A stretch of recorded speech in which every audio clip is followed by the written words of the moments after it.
Hey guys, today I'm going to talk about something that is really important to me and has really changed my life, and that is Jenkum.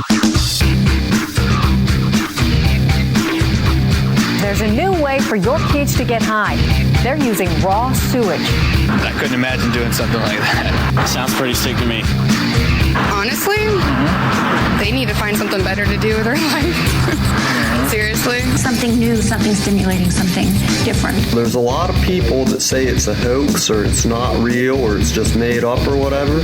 Now let's just get this out of the way first, so you can laugh it all off or whatever, You won't be laughing once you experience what I have and have your life change. But, it's human waste. It's, shit. Welcome to the Jenkum podcast. I got my man Earl Skakel in the house today. How's it going, buddy? Dude, it's an honor to finally be here. I know. I feel like we've been trying to do this for a month, 2 months. I felt like at one point the conspiracy theory people were trying to keep us apart. They were thwarting our efforts, right? Comedy Central was trying to keep two honest comics away from each other. It's funny. Yesterday, I don't know if you saw, I got into this thing with Mark Summers on Twitter. I didn't understand. He blocked you for what reason? Well, so it's a long story. He and I used to be friends. We met shortly after I started doing my show for the Food Network, and went to lunch. He did my old podcast back in the day. This was 2016 or 2017. And, and then the Trump stuff happened. He gets elected. And then people sort of liberal people in many cases start losing their goddamn minds about everything. And so he would just start commenting on posts and stuff sort of negatively. And, at one point, and when I had my first cancellation in 2019 and I lost a job and everything else and was in rough financial shape, I posted a GoFundMe, and he called me on the phone and was like, dude, I want to help. I want to send you something, give me your address or whatever. And that was cool and very appreciated. And I was like, dude, I appreciate everything you've done and I appreciate your mentorship and everything, but don't passive aggressively fucking mention, come at me on Twitter. You want to have a conversation? We'll go to lunch and have a conversation. Right. Pick up the phone and call me. Have a conversation. And but he just kept poking and shit on Twitter. And then when the last thing happened with the whole abortion blow up in September, he went full tilt railing against me on Twitter and was like, send me the money you owe me. And I was like, money I owe you? What the fuck are you talking about, dude? And so he was trying to present it like the money he gave our GoFundMe in 2019 was a loan. Oh, you know what I mean? And then people were like, oh, you owe Mark Summers money? And I was like, no, absolutely not. That's not the case. And the fucked up thing is so I let it go. I wasn't going to expose everything. And then he just kept poking and poking and poking. And so yesterday I launch into it. I go, this dude will not stop messaging me, not stop fucking subtweeting me. And on top of it, when he said I owe him money, he lied. And by the way, I was like, here is the tax paperwork that he sent me for what he donated. And it was in double the amount of what he sent. So I go, either if it's a loan, this is tax fraud, or you're a fucking liar. What is it? You know what I mean? And it's just it's just wild to me that, that people will go to those lengths. But I also don't think anybody thinks you keep receipts on shit. Well, yeah, it's the people who, like you and me, who keep everything sent to us just for reasons just like this. Yeah. That it's hard to go up against because, the screenshots don't lie. The receipt, you got the receipts. Yeah. You got the receipts. Unless you are good with Photoshop, and I know some of the Me Too comics were like, "Oh, that was Photoshop. That wasn't me."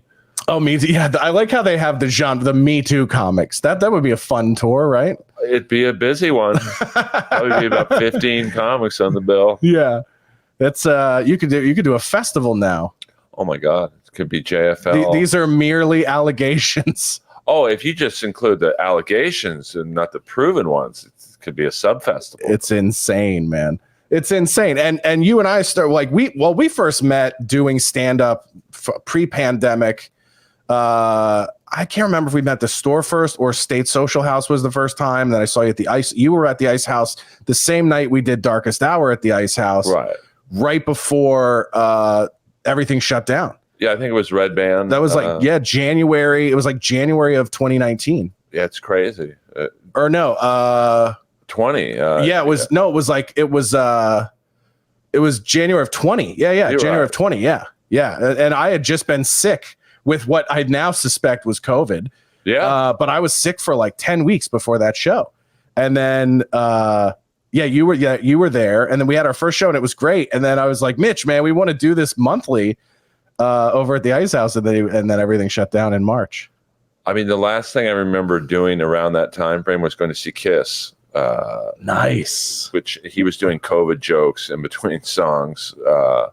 Probably not the smartest move to go to a Kiss concert when the pandemic was just forming, but I was there. So yeah, but if you're gonna go see anybody, go see Kiss. I mean, they're getting to the point where every show may be their last. Yeah, that's what I mean. Like, you know, if you got a chance to go see one of these bands that has dudes that are like, I mean, I think Paul's not going to be around. Yeah, you know. I think Paul's 70, Gene's 72, I think. So even the replacement guys are older. Yeah, you know, they're in their 50s. So I go see every big show because, you know, when Iron Maiden starts kicking it, and you know, the Stones are an anomaly, I think, just because. But even they're starting to die off. So yeah, there's 2 black guys in the Stones now. That's mind blowing. Really? The drummer and the bass player. Of course. Okay. Well, of course it's going to be the drummer. They got to keep time. It's got to, the rhythm section, which is weird because musically great at keeping time. In terms of appointments, horrendous. Yeah. They're going to reach Axl Rose level lateness, which is actually the last show I saw. Oh, really? Axl Rose? In Compton, no less. Really? Yeah, it's at that new soccer stadium. Oh, okay, yeah. I don't know if the ticket sales were a little light. They went from SoFi Stadium to the Bank of California Stadium. Yeah, isn't that where what was I going to say? Wasn't that where the Chargers used to play for a while? Oh yeah, I felt so bad for the Chargers. That was back when like every game was a road game for them.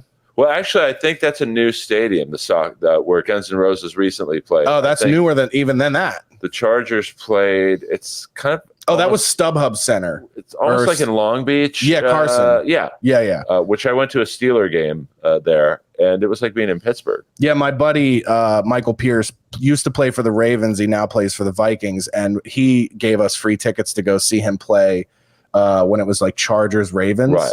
And dude, that's a fun little, like, that's a fun place to see a football game because it's so tiny. Like compared to SoFi or one of the big stadiums, that place only holds like 20,000. It's like, that was great. Yeah, it was awesome. And we were like in the corner bleachers with all the other player families of that side. So it was like a bunch of Ravens fans in the corner end zone, and then, you know, in the Charger stadium. So it was fun. I mean, the Steeler fans are notorious for their travel, the lengths they'll go to travel to see them. And it was, I would say, no exaggerating, which sometimes I'm prone to do. Aren't we all? 75% Steeler fans. Like, I felt awful for the Chargers. But it was fun being a Steeler fan to feel like I was in Pittsburgh. Yeah. Well, that's the thing. It was like, I remember, so my other friend played for the Chargers the year before that. Right. In San Diego? Yeah, so he was in San Diego for many years, and then I think he played the first year in the soccer stadium, because they were there 2 years, right? I think so. Yeah, I think so too. I could be wrong, but I think they were there 2 years. And then he Kenny Wiggins, he's a lineman. Oh, okay. Yeah, and he was like, dude, this fucking LA thing sucks. It's brutal. Well, it's just, they don't seem very promoted. Like, I don't know what the deal was in San Diego, although I went to a Steeler game when they were at not Jack Murphy Stadium, but whatever the newer football stadium was down there. And it was the same thing. It was 70% Steeler fans. So that might just be for the Steelers when they come into town. But I was like, wow, San Diego doesn't seem to dig these guys. Yeah, they're almost going to have to be treated like an expansion team, I think. Yeah, because now in LA, I mean, they're a good team. They should be able to draw some kind of crowd. I mean, I think with their quarterback, he seemed a good-looking guy. He's good. He's a good player.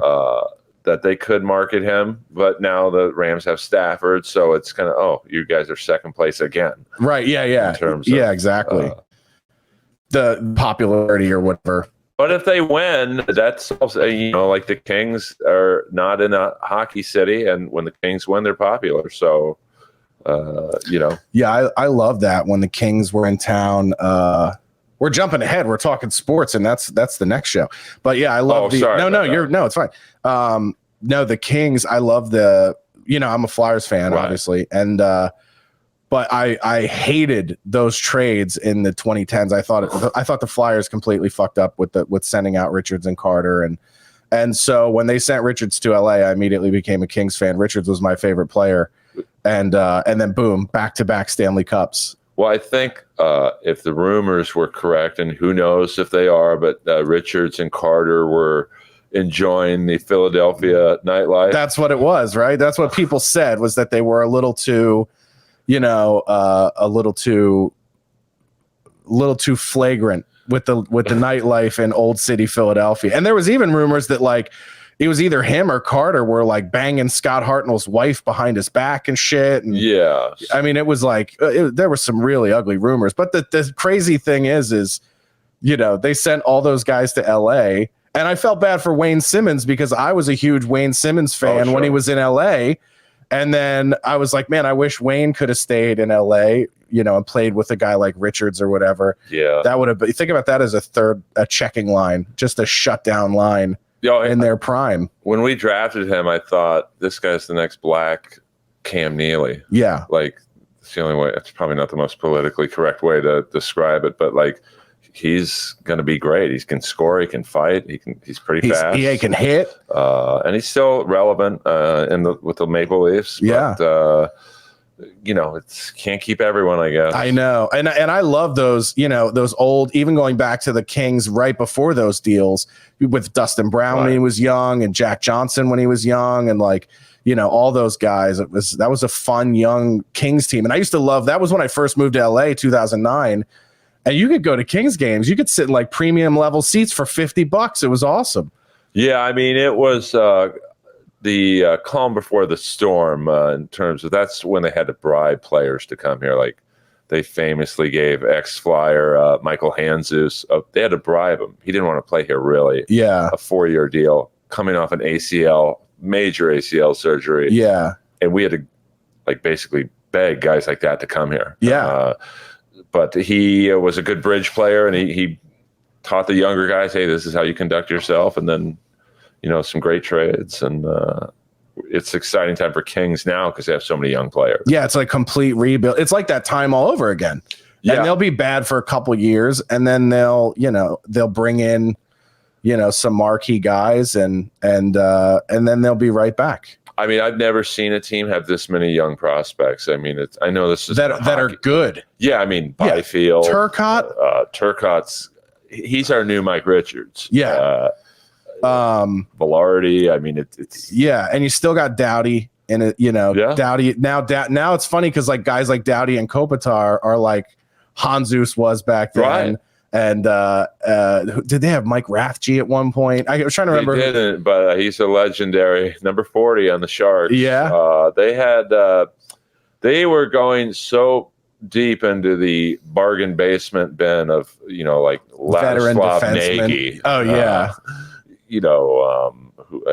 Pavel Dimitra, rest in peace, because he was on that airplane that just still haunts me when I see footage of that. And like the plane was relatively intact, and so the players they looked like they were sleeping. They were all deceased. Yeah, that was brutal, man. And he was Dimitra was like, he was a good player. He was a good player. Yeah, I remember he was with the Blues before that. Yeah, he was better.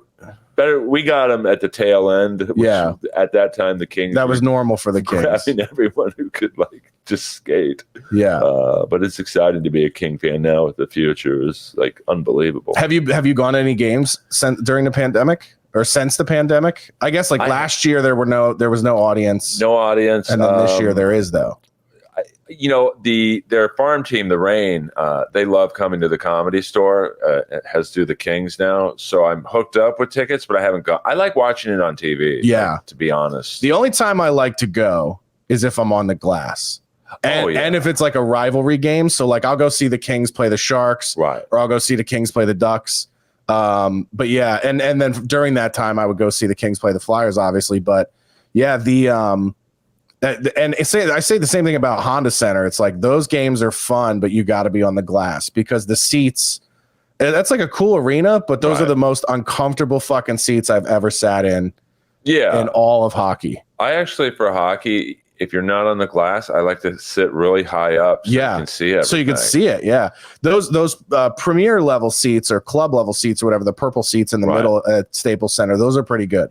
Like, because you're sort of right over the glass. Yeah. If you can get center ice there, I mean, now those tickets are like $250, $300. When I moved here, I was getting those tickets like once a week for $60 a piece or something and going all the time. Yeah, I mean, that's what I don't want to say unfortunately, but when you win 2 out of 3 cups, arguably could have won the middle one if Voinov didn't have his situation. Yeah, I know that was like one of the first athletic Me Too's. And I got to ask you about this then, since we're talking about this, and we're like I said, we're talking about sports, but it's also kind of like really current.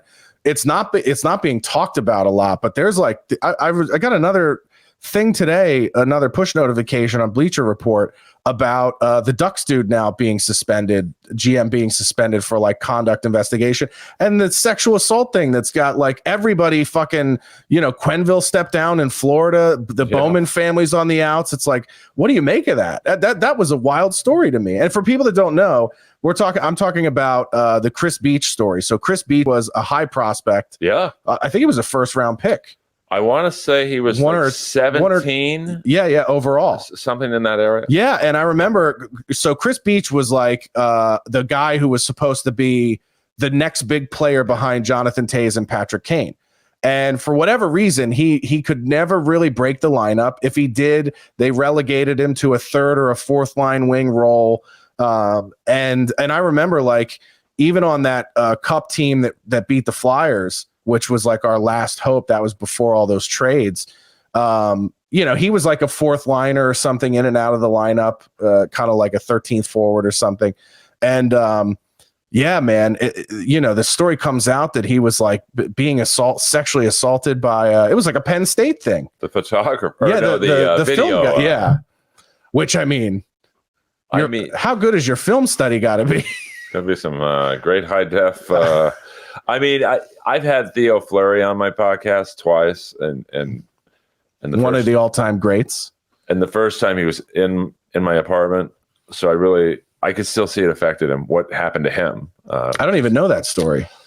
He, in his case, it was a great plug for people to go listen to Inappropriate Earl. And I swear I didn't do it No, it's fine. I'm the worst at plugging my podcast. I just did it. I plugged it. It's fine. So he was promoting his, he had a documentary out, and I reached out to him on Twitter thinking he'll never come to my house. Yeah. And he came. Yeah. And he said, you got 20 minutes. His manager said, you got 20 minutes. We got to be at ESPN at this time. And so we had to get right into the stuff. And he was molested by his junior coach. Oh, wow. I didn't even know that. I hate to say the guy's name, but just in case people want to look it up, Graham James. And, I could see on my couch how it affected him. This had to be 20 years later. Yeah. And I think it's a similar situation with Beach. I mean, it's just, it's such a predatory world, hockey, because they leave at such a young age. Yeah. 15 years old.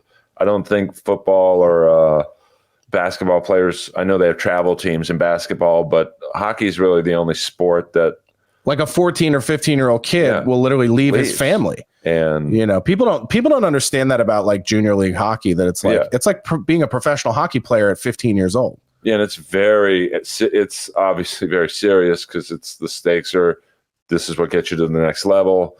So the Predators are out. Yeah, and not the Nashville Predators. Yeah, well, they better rename that team. No, oh my God, are you kidding me? That's got to be worse. That's almost like a worse name to have right now than the Blackhawks. Yeah. Oh my God. Yeah.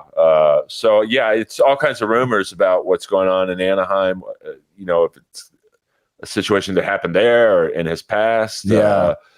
If they start doing a deep dive into predators and junior hockey specifically, and I'm sure there's predators in the NHL. Like, you look at all the young kids that are on the Kings. Quentin Byfield, I think he just turned 20. Guy's living in Los Angeles. You're telling me that, hey, kid, welcome to LA. You got millions of dollars. Let's go to this place or that place. Or, I can only imagine what they are tempted with. Yeah, because people. Well, and wasn't the story with like Slava Voinov that it was like there was a lot of drugs and stuff involved with that too? And I think that. He was a little, as the Gen Zers say, zoinked. Yeah. And allegedly hit his wife, which is probably true. And then. Did you play? I still play, but I have an amazing shot. I have a very, very hard shot, but my ice skating teacher is like, Earl, you skate like Mick Jagger walks. So dude, I hadn't skated in years. Right. And I bought like new rollerblades at the start of the pandemic, and I was like, I'm gonna fucking get back into it. Dude, I had no idea how out of shape I've gotten in the last, because I used to play. I probably played into my early 20s with buddies and stuff, pick up and everything. And I hadn't skated in at least 10 years.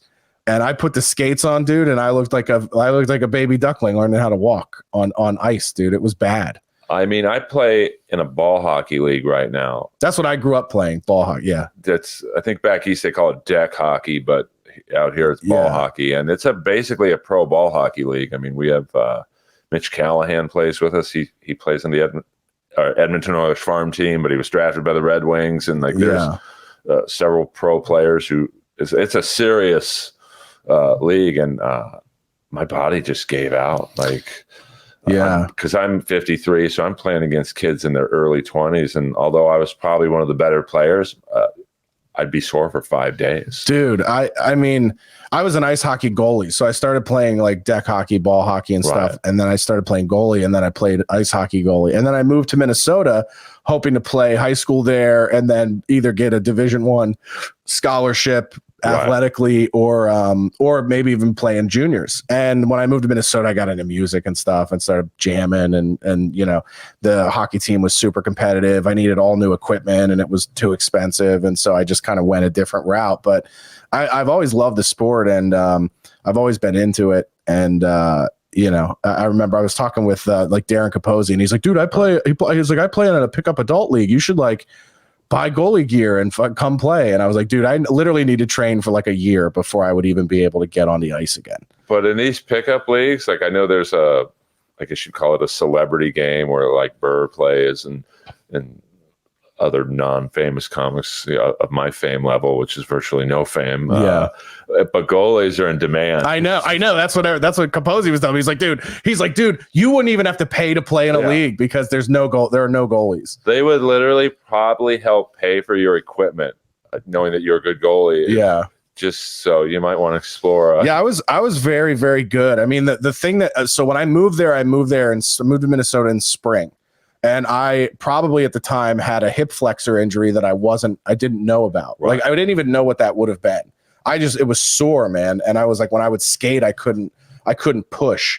And then later as I was watching more pro as much older as an adult, I was like, oh yeah. When they were explaining Ray Emery's injury, I was like, that's what I had. Like where you can't push off. Right. And I was trained to be a butterfly goalie. Like I was a classic Patrick Waugh butterfly goaltender. And my, I'll never forget, dude, my goalie coach was a guy named Gabe Phillips, who was like the assistant goalie coach for the Flyers, Phantoms team. Okay. And he was good friends with, you remember Robert Esch? Oh yeah. He was like the guy, he like came up with Robert Esch and was like one of the guys who got him going in his career. And, but anyway, he like when I went in and played, I was probably like 13, 14, and we didn't have high school hockey on the East Coast. So I played for like a rink team. Right. And I would go in there for goalie coaching on Wednesdays, and he's like, you're good at this, man. He's like, you could play college hockey. You could potentially, work your way into the juniors or into the NHL.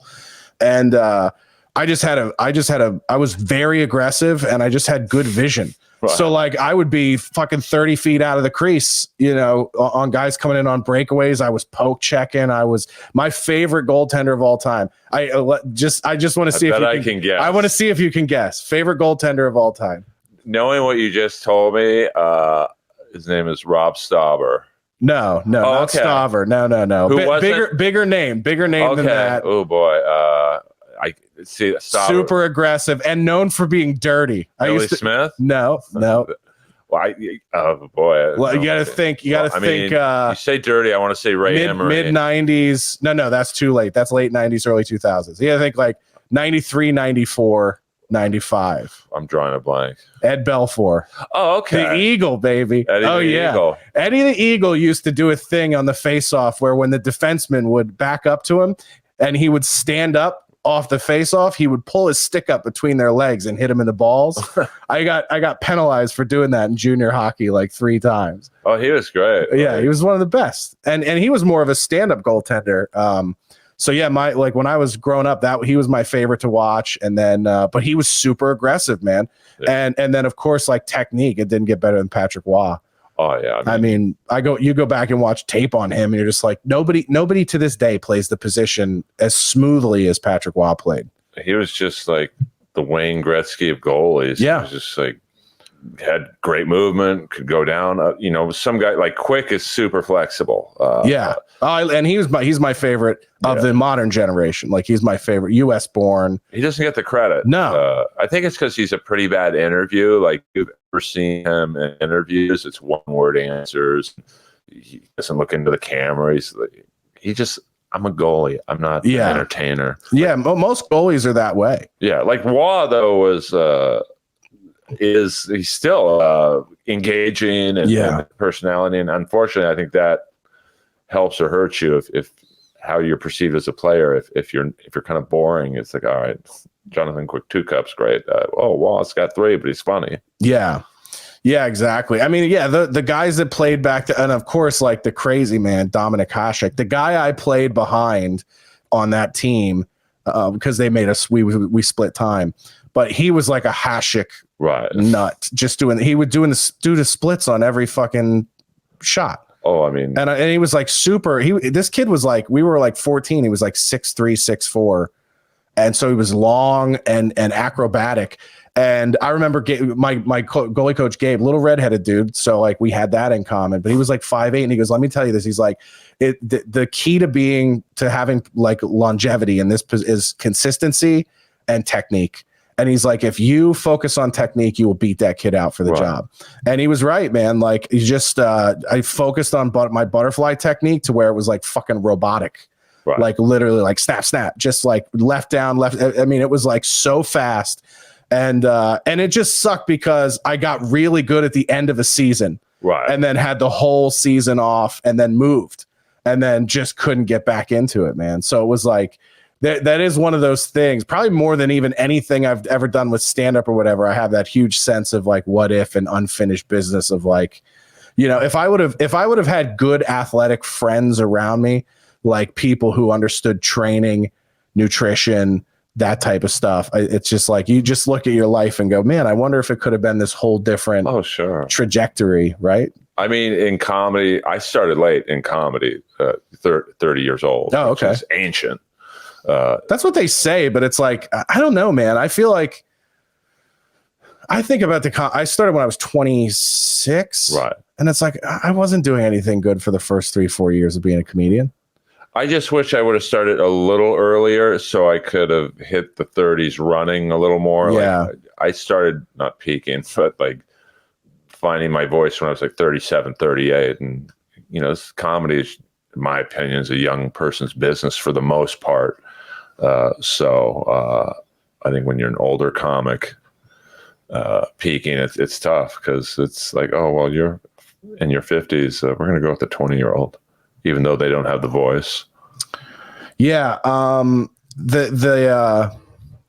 That is the one thing, I guess, like when you're thinking about show business wise of like, getting tapped for TV shows and movies or whatever, that makes sense. And I guess when I got it tapped for doing my show for Food Network, I was 32, 33. That's still pretty. I mean, to me, that's pretty very young. Yeah, pretty young. And then that's 5 years ago now. Yeah. So, but I mean, I don't know, man. Like you look at the shit that's on TV right now, and it's like, do you envy any of that? Not really. I mean, in terms of stand-up and comedies? No, not necessarily like I think, stand-up is stand. It's like your stand-up is your stand-up. And so getting it out on anything, I think, is good. I mean, like scripted, like, it's not like Comedy Central was in the 90s where there was like shows that were actually fucking cool that you're like, man, I wish I could be on a show like that. Like things like Reno 911 or even like Attell's Insomniac, which I loved watching when that was out in the early 2000s. And then like all of the different stand-up showcase shows they had. But now it's like you look at the scripted stuff and there's nothing on that network other than South Park that I'm like, oh, I wish I could write on that or be on that. Oh, I would love to be on South Park. Oh, dude, that would be if you said you could never do any kind of comedy again, but you could write on South Park for one season, I would do it. I mean, I'm more of a performer. Like I'm a good writer for myself. But if you said you could be a voice on South Park for a season, I'd quit everything. Yeah, dude, it's the greatest. That's the greatest show because they just don't care. I mean, I'm sure they care, but like they give that appearance outwardly of we're going to do stuff that we think is funny, and if you don't watch it. Yeah, which is a very rare position. Like for guys, well, I'll speak for me. For me I can't have that attitude. I'm like, oh, I hope you do care and watch it. Yeah, no, they don't because they're established and so yeah, those guys are genius. Or like some of the stuff on Adult Swim, I like. Oh yeah. The Adult Swim's got some good stuff on.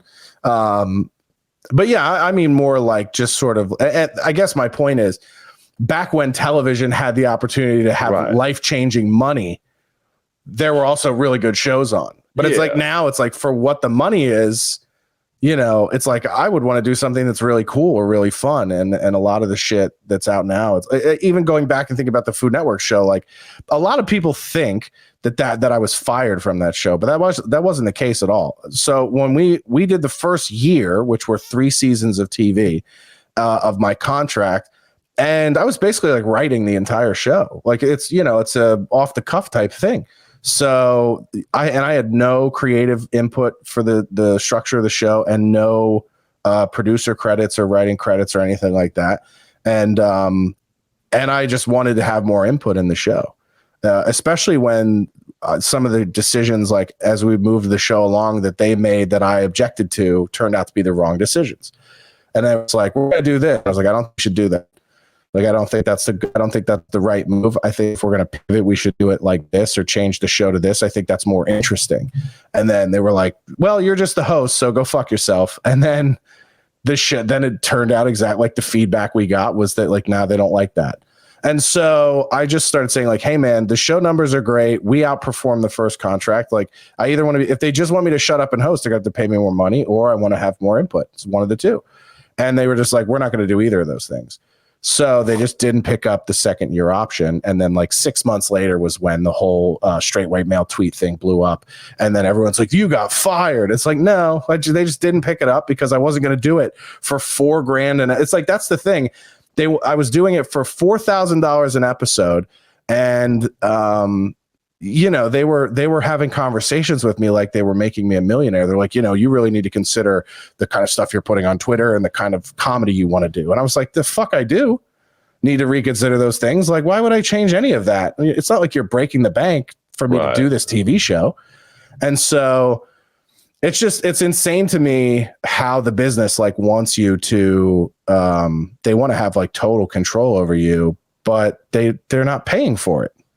I mean, I still don't get like what I went through with Roast Battle was kind of similar where, Roast Battle was like the little show that could in the belly room at the store. And then Comedy Central came in and, well, we need celebrities. And it's like, you don't like, unless you're getting Michael Jordan against LeBron James. And like, okay, I could see that. It's probably still be a horrible battle, but you're getting two, we need Ralphie May, who I loved. I mean, Ralphie was one of the true greats as a person in comedy, but he wasn't good at roast battles. So it's like, why have him on the show? Like, have an unknown comic who's good at it. Oh no, we need someone who's going to move the needle. And look who the fan favorites were that came out of Roast Battle. Yeah. I mean, yourself. Yeah. Joe Dosh. I mean, there were people now Fifi Dosh. Yeah.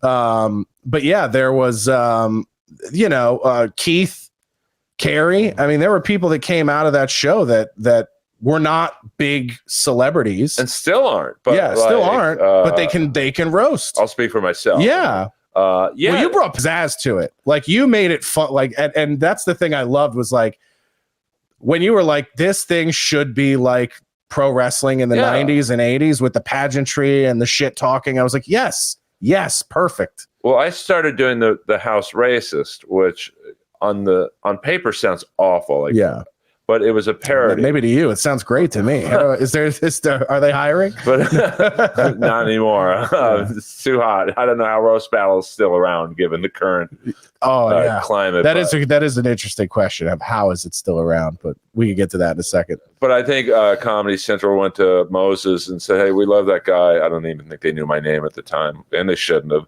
We love that guy who sits in the corner and yells out the Archie Bunker stuff, but we have a thing called sponsors. He battle.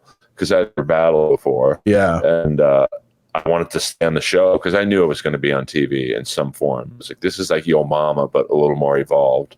And so I started battling and doing well, and that probably hurt me in the end, which is insane. Yeah, does that become like being a roast battle comedian? Does that become a stigma? For me, no, just because I had 13 years of stand-up before I did Roast Battle. But I think for some of the newer comics who now get headlining work because they have the TV credit and they don't have probably 15 minutes, but they're asked to do 45. Yeah. It can, they're a Roast Battle comic, and they never get invited back to headline. Yeah. Because Roast Battle, to me, and I probably got more out of the show than anyone. I know guys like Keith and Connor and Fifi got writing gigs, but I got like a cartoon and I'm Dying Up Here and all that. Yeah. It's skilled bullying. Super underrated show on Showtime, by the way. We could get into that. And a perfect example of, let's get into that. Cause I do want to talk to you about that. Cause that's an interesting, it's like, I'll say this, the comics were the best actors in the best part of the show. And the fucking actors were the worst part of the show and took up 45 to 50% of the screen time. I mean, but it goes to like what we're talking about, Roast Battle, the Food Network show. Like, they're like, we need Clark Duke and we need the other kid. I can't remember his name. Michael Aragano. Yeah, Michael Aragano. And it's like, yeah, but Santino was better than both of those guys. I mean, I love Clark Duke because we bond over wrestling. Yeah, of course. He's like heavy into wrestling. Yeah, and I liked his character on the show. Oh, sure. But I mean, it's like, there was just so much potential. I still to this day don't know how that show didn't work. We barely got to second season. Yeah, and I was I don't want to overinflate my role on the show. I was barely in the show. A recurring character, I guess you'd call me. But I was like, how is this show not killing it? I think the first season with our lead-in was Twin Peaks. Yeah. And then the second season, Ray Donovan. But it just, the number one complaint I got from my friends were, one, we don't get showtime. And it's like, well, that's a pretty easy remedy. Like, should get it. Pay $5 a month and you have it. Right. And then two was, it's not that funny. It's like, well, comedy's not funny. Like, I've known probably the business, the lifestyle of being a comedian and the business of comedy is more fucking tragic than it's ever funny. Oh, the green room's funny. The hang is funny. This is funny. This can be funny, but it's like the fucking existence as a comedian is not funny. I mean, I've been doing comedy, I'll say 21 years. So long, I can't even remember the actual start.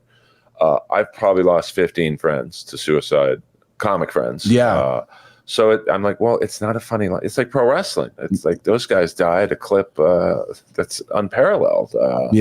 And usually pretty young. So, and the thing we're constantly told and constantly have to face and think about is Like we aren't court jesters. We're trees falling in the woods. Yeah. And what I mean by that is like everything we do, at some point you have to ask yourself, like, does anybody fucking give a shit about me doing this? Like, does anybody like, yeah, I had a great set tonight. Does that matter?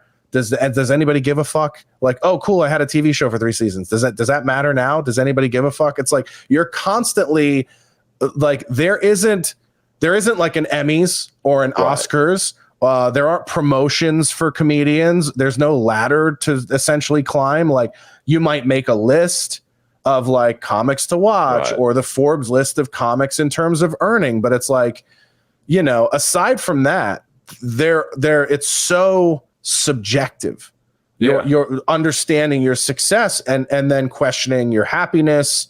And you know, are you doing what you want to do? Are you feeling fulfilled? I mean, I think there's more time alone with your thoughts and contemplation in stand up than any of the other arts. Oh, sure. And just and it's also who you're managed or repped by, if you are at all. Yeah.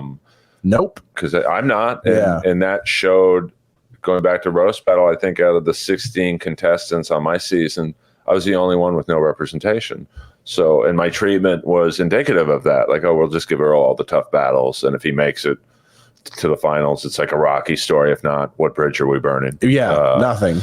Yeah, oh, completely. I mean, I was the most unknown of all those contestants by far. So I, in a weird way, almost understand. And the most fun.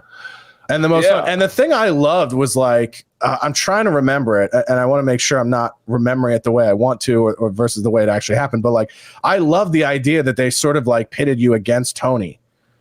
Well, I think we were in the same bracket. We never faced each other. But it was almost like, but for a long time, he was like the pageanty pro wrestling guy, and then you were on the scene, almost like even taking it up a notch. Well, I had to, because Roast Battle is not my foray of humor. Like, I don't like calling someone else fat or hey, your nose is big, or if it was a female comic, you're a whore if they were. It's even funnier when they're not. Well, I'm factual when I roast, so like if you had an abortion, I'll joke about it.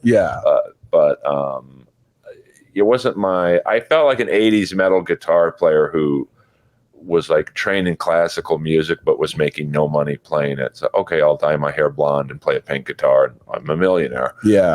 So I sold out a little bit doing it, but I had to make it fun. Like, I'm a huge pro wrestling guy, and I did a little bit of a Carlos Mencia in my Roast Battle character because I stole from the wrestler Rick Rude. Of course, as soon as you came out with the boa on, I go, oh, this is the ravishing one. And Dr. Ken, the day I met him, he's like, you do a great Rick Rude impression. So my apologies to Rick Rude. Rest in peace. But I mean, it was fun. But like, they wanted me to go up against their, like, Jesse Joyce, who's a great comic. But a great writer too. Oh, he's a brilliant writer. A lot of people, most people probably never heard of Jesse Joyce, which is insane. But as a comedian, if you look at roasts, if you look at really good shows, you'll find his name in the credits of so many great fucking things that have happened over the last 15 years. Oh yeah, he's written in every Comedy Central roast, wrote personally for Jeff Ross on his various endeavors. And so when I had to face him in the buy-in round to Roast Battle, I'm like, oh, this, like, they don't want me to win. Yeah, they're literally, for your first fight, you will be facing Brock Lesnar. You're like, what the fuck is this? And I was like, this doesn't make sense. Like, so that was like the beginning of the end for me. And then when I beat him the way I did, that's better. Now it looks like we're talking to each other. I had the cameras facing away from each other. I mean, my head is so big. No, it's not. I have you zoomed out. You're totally good. But when I beat him the way I did, I'll never forget and he's a great guy. We're comedy friends, I guess you'd say. And I remember his first joke kind of bombed and mine killed. Pull that. You can go closer to that. Pull it closer to you. There you go. And I looked over at all the Comedy Central execs who were from New York, LA. They were all there, and they all kind of got on the edge of their seat, like, uh-oh. Because I had a friend who was in the room when they were picking selections, who should battle who. And they're like, well, put Earl up against Jesse. Jesse will kill him, but Earl will make it funny. And they were like, oh no, this is our rigged fight is not going the way we wanted. And then the second joke, it was a Greg Giraldo joke. They forgot to tell you to take a dive. I mean, I tried to tell him who I should go up against, and not so I could win, but like these are the people I know the best. I know Sarah Tiana, I know Keith, I know a couple other, Alex Hooper, and Fifi, Joe at the time. Yeah. And like, of course, they didn't listen. Like they didn't listen to you. I'd never met Jesse before. So then the second joke, it was a gut punch. It was about Greg Giraldo, who was his best friend. And I remember. I don't remember they were best friends. They were writing partners. That makes sense now that you say that. If you think about like Giraldo's style and Jesse's style, it's like, oh yeah, that makes all kind of sense. And I had asked him before the battle, I said, hey, is there any topic you don't want me to joke about? Because I respect him so much. I wanted to, if he would have said no Giraldo jokes, I wouldn't have done it. But when that joke landed, I looked over and all the executives, their jaws were dropping. They're like fucking kill shot. and Rogan was just like giving me the "we're not worthy" thing, and Kimmel's the same thing, and Dane Cook was like, "Wow, I feel like I'm watching a video game where one player's controller's broken," and I think I lost by winning that night, because then they had me face Tom Ballard and Jimmy Carr, and like they were steaming when I beat Jimmy Carr. Yeah. So, and Jimmy didn't care. Like, yeah. Like, you could tell through the whole show, Jimmy Carr didn't give a shit about. And I love Jimmy. Yeah. Like, he seems like a blast. People think we hate each other. Like, roast battles like hockey fights. It's like they have beers after they fight. Yeah. But the look on Jeff's face when I beat Jimmy, because that's who they wanted to win the whole thing. Because he was Jimmy Carr. Yeah. Because he was, I think, hosting the Rob Lowe roast. Or he was on the dais. Yeah. So they wanted to bring him in and say, hey, roast battle. Everything, all those shows are like promotion for other shows. Which I get. Yeah. But that's a funny thing too, is like, I can't, we joke all the time of like how much Netflix loves Michelle Buteau, because she's fucking on everything that they do. Like she hosts that show, The Circle, now. And she, like, if they have a panel show of any kind, she's on it. And then it's like, you'll see she has a special coming out. You're like, oh, that's why she hosted 3 reality things for them over the last year, is they're just trying to build her thing. Oh, I get it. And in some cases, I wonder, and I predicted this a while back, that like with streaming services, I think the business is going to go back to like the overall deal format that like the golden age of Hollywood had, where like Netflix isn't going to buy programming, they're going to buy people. Oh, sure. And they're going to be like, listen, we own you, we have first right of refusal on everything you do, and then we'll just, if we like you, we'll just develop you. And so where that leaves people like you and I in the business now is like, all right, well, if you're not picked, you're not just going to not do it. So you got to kind of do it yourself. So that means grinding podcasts or doing stand-up shows or trying to do like independent tours, whatever you're doing. So it's just like, and in a weird way, it's like now like proof of concept is entirely up to us. It used to be you get a development deal, you go do a couple different pilots, and then you try to proof of concept something through a pilot. Then you go to series, and then you can break in that way, and then they continue to develop you. And if your series does well, you go do movies, or like the SNL route, you do SNL for a few years, they do a movie with you. But now it's like the proof of concept stage of a comedian's career is completely up to us. Which, in a way, is good for guys like us, because you can make it on your own, and now making it is different to everyone. Like, but you almost don't need the industry to make it. You need them to, I guess, help you sustain whatever and that's the frustrating part. Like when I got Roast Battle, I had an ICM agent who I've known for 10 years. Never helped me. And I don't want to be one of these guys that thinks they're owed everything, but like, he saw me be funny enough to, hey, I'll get you on Conan or something, at least an audition. Yeah. I don't know how he found out so fast. The minute it was announced, hey, these are the contestants for Roast Battle, he called me up. Hey, if you ever need anything, let me know. Like, well, yeah, where was this call yesterday? Bro? Yeah. With you in the corner, we could like, you call Comedy Central, hey, I can battle this person and that person. I don't know. Yeah, you're really just looking for somebody to advocate for you, right, in the spirit of competition with everybody else that's in the arena as well. Yeah. Which is all I want. Like, yeah, I don't want special favors, but and I realize Roast Battle is a very small show in the grand scheme of the entertainment world, but just what my experiences were. Oh, this is how the business, even on I'm Dying Up Here, maybe I would have gotten another line or two if I had a manager or an agent. You say, hey, can Earl have a little bit bigger of a part or whatever? So yeah, and that's the thing, is like that's kind of in a way what makes me so disgusted by the business, is that like those decisions are made with creativity in mind last. Like to your point you just made, it's like even the writing of a show now is like, who are the sponsors? Yeah. Like, oh wait, well, this person's in this part and that person's manager is this person. And we at the network are really trying to get their number one client to come on and do this big drama series. So like we have to give this actor a bigger part on this show that doesn't make sense to try to win over that person's agent and make them owe us a favor, so that the big client has to do our drama show that we're trying to pitch and win awards with. It's like, it becomes so fucking tainted where you're just like, can't we all just sit down and go, let's make the best thing? Yeah. And so that's what's kind of cool about the internet is, yeah, the internet is harder because you're competing against everything. But at least there's some meritocracy to it, to where it's like, if you make something cool or interesting, people will tune in. And if you're a cool and interesting person, people will tune in. And if not, they won't give a fuck. And you got a tool. You got to figure out if this isn't working, what am I going to do next? I've done that plenty of times.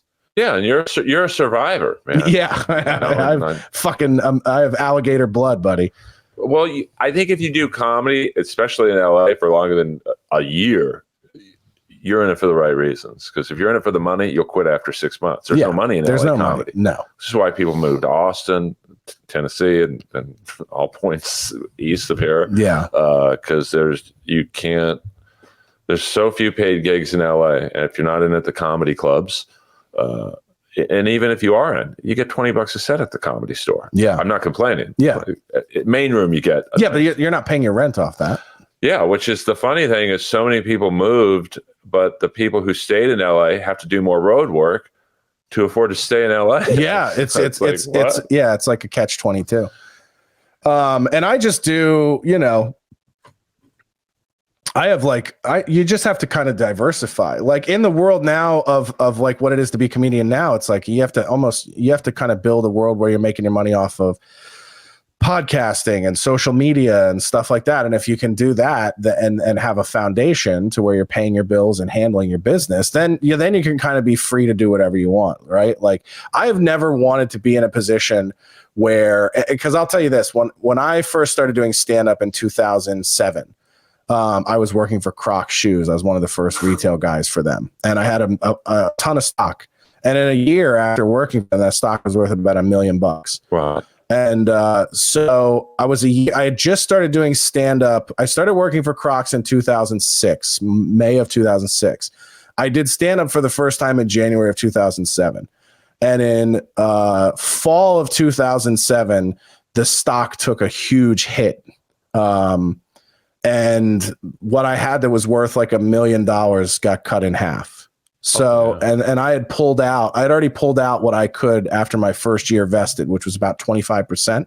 So not to bore people with stock market shit, but when you join a company and they give you stock as part of joining, you don't get to keep it all at once and you don't own it all right away. You get it over the course of like 4 years. So a year in, I could take 25% out. I pulled it all out. It was about $250,000. And I was 23 at the time. So rather than be fucking smart, and like reinvest that money. And I always tell people, like, if I would, fun fact, if in 2006 or 2007, I pulled that money out in August, and my friend John Lewis, who was a comedian in Minneapolis who worked for AT&T, he said, take all that money and put it in Apple. They're about to get into the cell phone business. And I literally looked him dead in the eyes and I was like, yeah, like they're going to fucking succeed at cell phones. They almost failed as a computer company. They'll get crushed.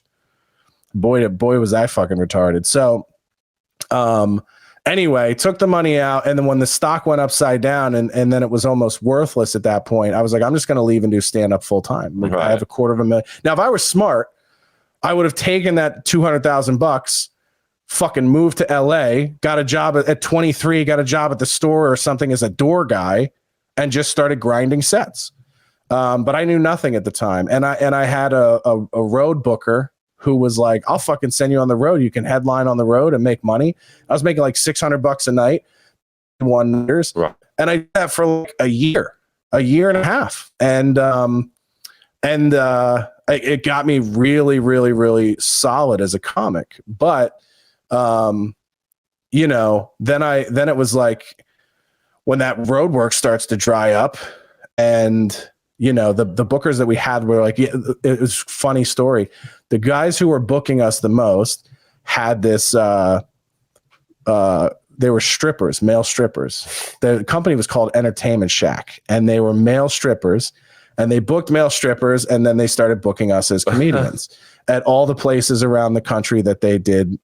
They sent male strippers. So they would send us strippers 1 month, and then the next month comedians, and then strippers, and then other comedians. And then they started building this massive brand.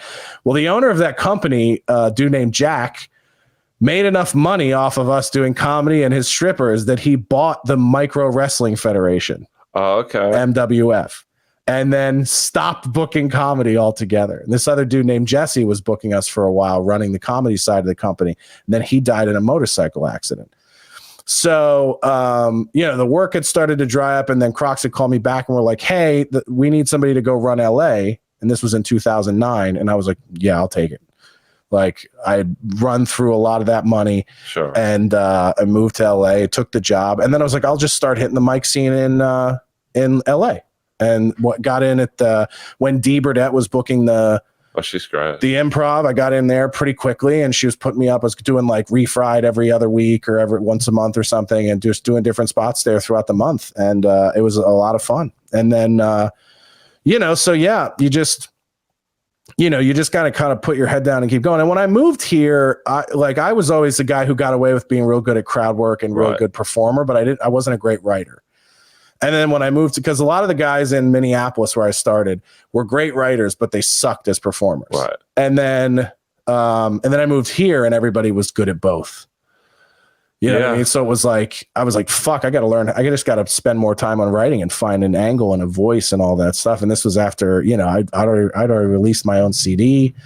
I did a special like a year into comedy, which you should never fucking do.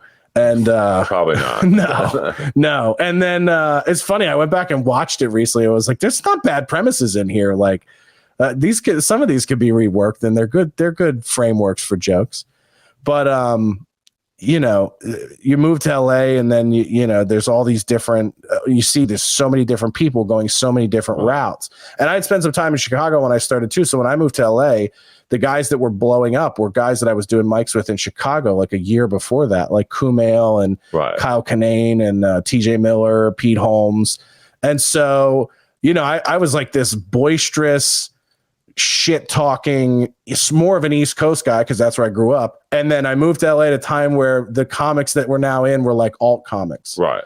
So it was like that alt scene was really big, and the store was really quiet. Improv was quiet. Like the clubs were real quiet at that time. So, you know, it's just so weird how, you know, you can be surfing really well when there are no waves, and then the fucking waves can come and you're not ready and you get swallowed up in them. It's like, so, you know, in a long roundabout way of agreeing with you, it's like being able to just keep getting up and going out into the fucking ocean every day is a chore in and of itself in trying to do this out here. I mean, you have to have that alligator skin, you know, rejection, doesn't bother me mindset, or you'll quit. Like, it's just, there's like, I have a deep booming baritone that few people have on this earth. And it's great. I get tons of auditions, but I'm going up against celebrities because I had my first voiceover gig ever was a lead in an Adult Swim cartoon. So I'm classified as a celebrity voice, even though I'm not a celebrity. So I'm going up against Rob Riggle, Billy Brown, who's a very famous voiceover actor, black actor. He was a bad guy in Sons of Anarchy, if you guys watch that show. I've gone up against James Earl Jones.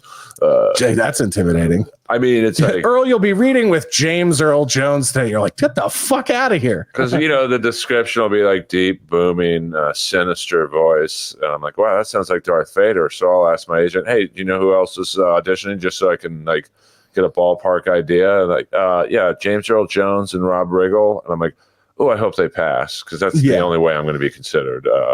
Even I would pick those guys over me. So, it's you just have to. You have to be delusional, but I think you have to be based in reality, like, which I think I am.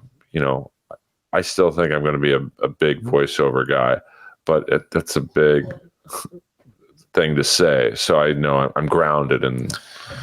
Yeah, I've always said, I agree with you. I always said, I actually think that's maybe one of my biggest flaws, is that I am too grounded in reality about things, because I agree with me if you do. If not, it's not a big deal. But it's like, I feel like the friends of ours that have outrageous sense of delusional entitlement, that serves them.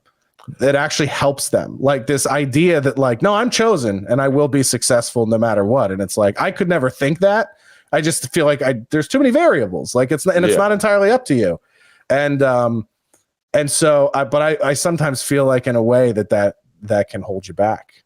It's a double-edged sword. I mean, I do agree with you. I mean, there's a few comics I won't name because, I don't want to embarrass them, but like they're not good enough to make it. Whatever making it is, I still will say, but they're so delusional. They bomb every night or most every night, and they think they're going to be passed at the store. And I guarantee you some of them will be, because it's that nose through the wall. Like they're not going to stop. And it's just, they're relentless about it. There's something to that. Like I kind of almost give up at times because I'm like, oh, it's just not meant to be. But these guys and girls, no, it is meant to be. I don't care if I'm good enough. I'm going to get there. So, I don't know what I want more of, to be more grounded, which is almost impossible for me, or to be more delusional, which I probably could be a little more. Yeah. I think I laugh at those people because I'm like, how do you have no self-awareness to see that this like if I have a joke not work, I'm like, that sucks and that needs to be reworked, or that will never work and I need to abandon it like immediately. And it's so weird to me to see people, like even when I've ever had a good set, I'm never a guy that comes off and I'm like, I fucking killed. Like I never feel that way. Every time, even if I come off, I get a fucking standing O, which I think has only ever happened once in my career. I still walk off and I go, oh, fuck that third joke. Right. I fucked that third joke up so bad. Like, and it pissed me off because that was the one I was looking forward to the most. You know what I mean? So it's just like, for me, it's just about, for stand-up anyway, this is how I feel about stand-up. I don't have to prove to myself anymore that I'm funny and can get people to laugh. Where I got to with stand-up to a point in LA is like, and you see this a lot, people go up and they do the same fucking 10 minutes they've been doing for 10 years. Oh yeah. And it's like, what are you doing by going up and trying to kill? Like going up and trying to kill is pointless. Because I can tell you this so many times. I have gone up and killed in front of the right people so many fucking times, and it's never moved me anywhere in my career. Like I'll never forget, I went up in front of Danny Robinson. Do you know who Danny Robinson? APA agent. He was Tiffany Haddish's agent for a while. Repped a lot of big comics through their careers. And he was invited to this acting studio that I was writing scripts for the guy who owned it. So they were like trying to develop actors, and his buddy was a manager, had a management company, and was like, hey man, you're a really fast screenwriter. If you want to help me develop some of these sketches and show ideas for my clients to help them go out and pitch stuff, like we would love to have you come on and produce those things. And some of them were stand-ups as well, or aspiring stand-ups. But I was like the senior stand-up. It was like me, and I think Mike Cetera was in this acting studio as well. And but we were like the veterans. And I think Mike was only like 5 years in, and I was like 7 or almost 10 years in at the time. And so they bring Danny out, and I literally do 7 minutes of the most fire fucking shit I have. My best written stuff, the stuff that's most me, whatever, nail it. Audience fucking kill the audience, come off, and he's just like, yeah, I don't think he's ready. And it's just like, you don't think I'm fucking ready? Like, what is there to be ready for what, dude? You know what I mean? Like, I was like, I'll pull up your roster of clients right now. I'm better than 6 of them. You know what I mean? I was just like, what is the measurement of ready? Ready for what? And so, it's just like, I remember those situations. And it's just like, what do you do with that as a comedian? Like, what do you do with that? I mean, I look at that shit and I just go like, I'm not like, if now I get to a point where I'm compromising my art to try to convince that fucking guy, who am I doing that for? Because in that set, and it's like, okay, so now you think, oh, I'm going to go up and I'm going to do my best 5 jokes every night. And it's like, who are you doing that for? Meanwhile, you've got these other 3 new jokes or whatever that are fucking, that you love, that you want to do, that you want to develop, and you're not working on them. For what? Because you think doing the fucking best 10, somebody's eventually going to go, that's the guy. And I'll tell you, I'll use this as an example. I remember, I'm a pretty direct dude, if you haven't put that together yet. Which is why I initially was like, I want to reach out to this guy because he keeps it real. Yeah, man. I'm fucking direct. And when I moved to LA and started like getting up at the Improv and everything else, it's like, I gotta get an advocate. I gotta get a manager or somebody. And I remember I sent an email out to a bunch of different people. And I was like, listen, look at my clips. I'd love some feedback. Like, let me know what you think I need to work on. Let me know if you think you can help. Like, this is just, it wasn't like you need to see me. It was like, this is a call for help. Like, I'm at a point in my career where I don't know what to do next. So I literally got a bunch of emails, sent them out, and I got a call back from Rick Dorfman. Do you know Rick Dorfman? The name sounds familiar. He was an understudy of Dane Cook's longtime manager, the great Barry Katz. Barry Katz. Rick came up under Barry Katz, and Rick calls me, and he goes, "Listen, kid, I'm going to tell you the truth. If I ain't heard of you, you ain't anybody." And I was just like, "Well, how the fuck do I like?"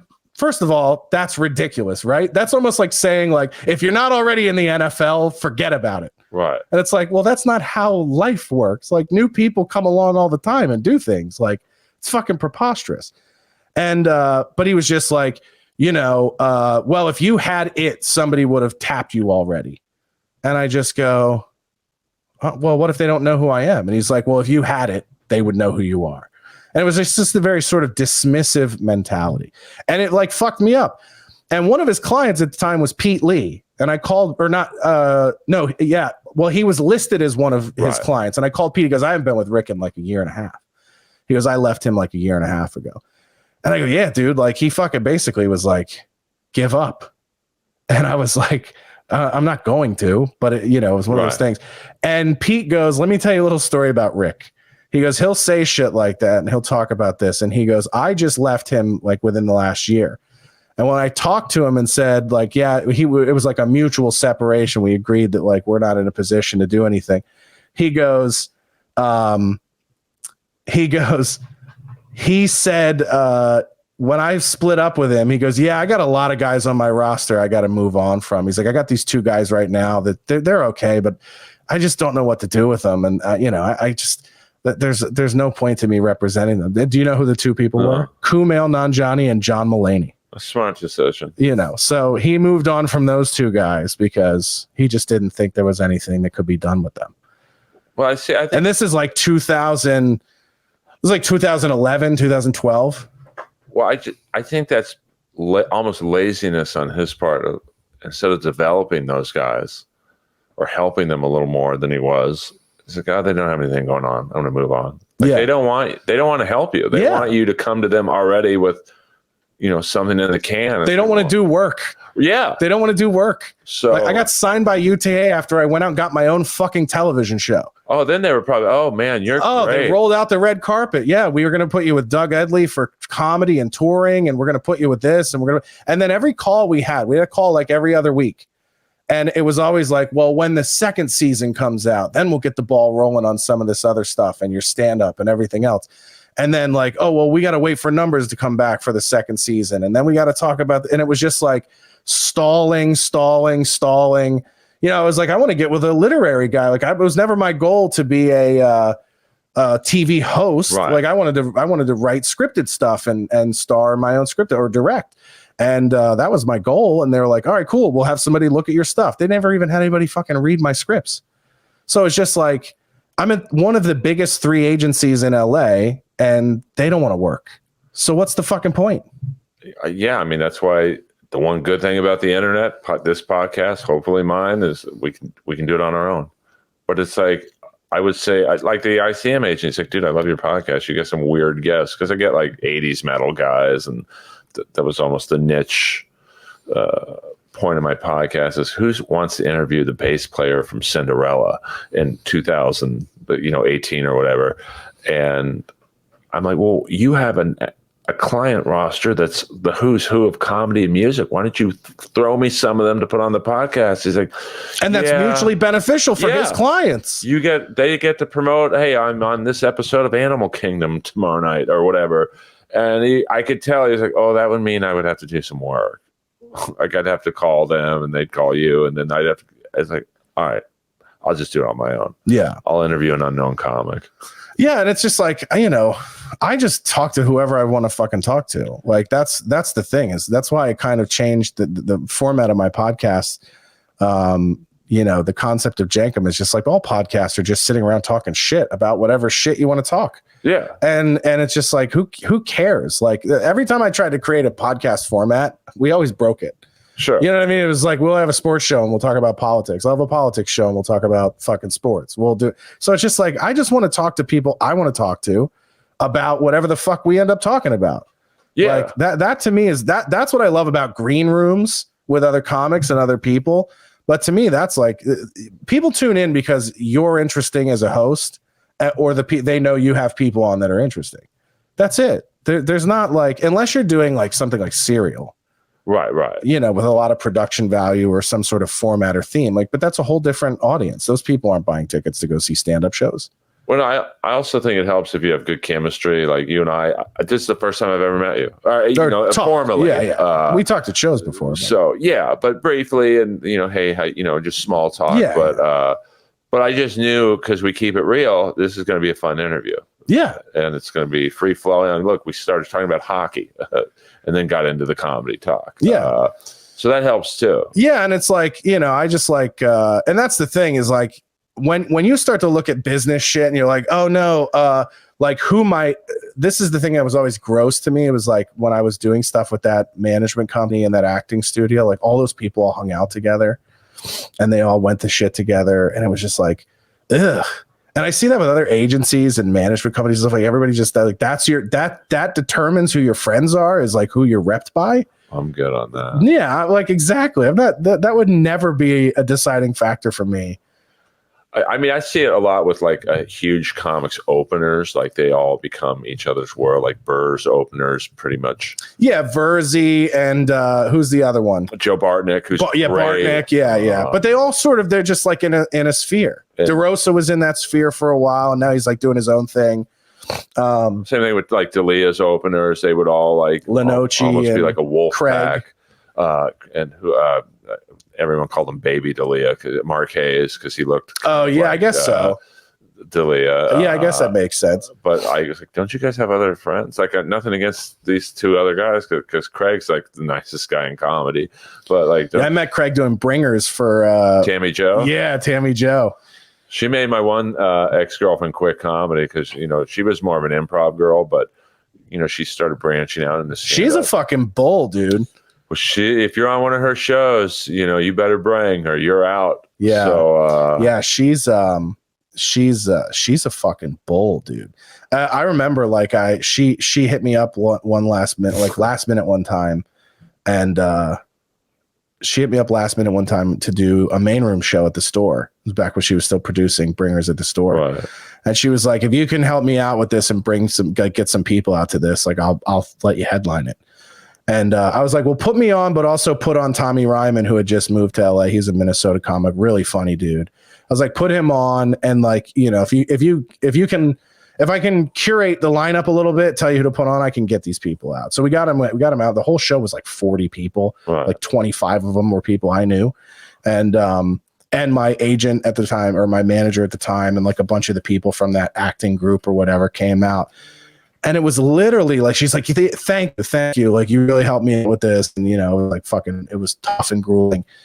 And then like very next show, the very next time she invited me out, she's like, well, you're going to have to bring some people. I was like, Tammy, what? Yeah. It was like a Malo show. And I was like, So the good there was no equity there with like me helping you out in a pinch on that. On that last thing is like, it's just fucking crazy. Bringer show promoters in LA. I don't want to get too inside baseball for non-comedy people like the Brian Marinarks. Brian and I got into it. I mean, he's always been, I guess, okay with me. But, when he was booking a pizza parlor show in Granada Hills, he's like, yeah, man, I'm going to need to see tape. I'm like, oh, you got to be kidding. Tape to do a fucking pizza place? Jacopo's. And, so we've never really talked since. Yeah, he did a thing. I went at him hard in a thread one time, too, where I was like, you're not a comic. You're a pimp. You make your money off of other people. Right. Like, that's what a pimp does.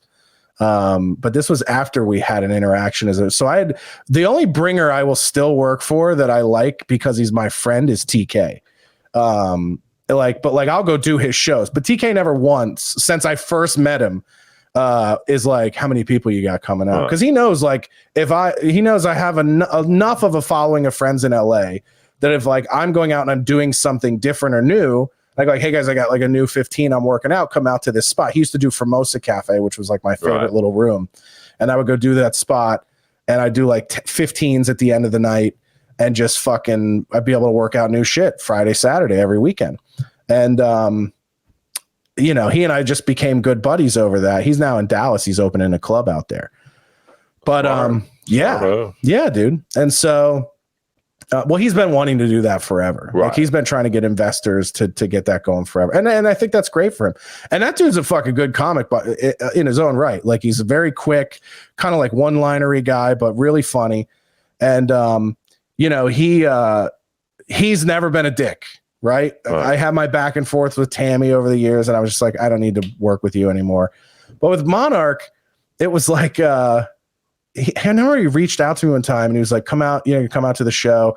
And he's like, I know you've worked for some of these other people and I'd love to have you on or whatever. And it was like, he got to the point where he heard from other bringers that like people show up to see me. Like I get people out. And so when they find out like you have anybody that will come see you regularly, they're just like, I need this person. Right. So he's like, yeah, come do one of my shows. And, I think it was like after the one I did for Tammy where I got like a bunch of people out. So he's come do one of my shows. I go, cool. The night of the show, he messages me and goes, it was like a Friday night. And he goes, hey man, you don't have any pre-sales with your code. And I go, yeah, I don't know about that, but I know I've talked to like 10 people that are coming to hang out tonight. And he's like, well, if I don't have the pre-sales, man, like, I don't know if I can give you the time.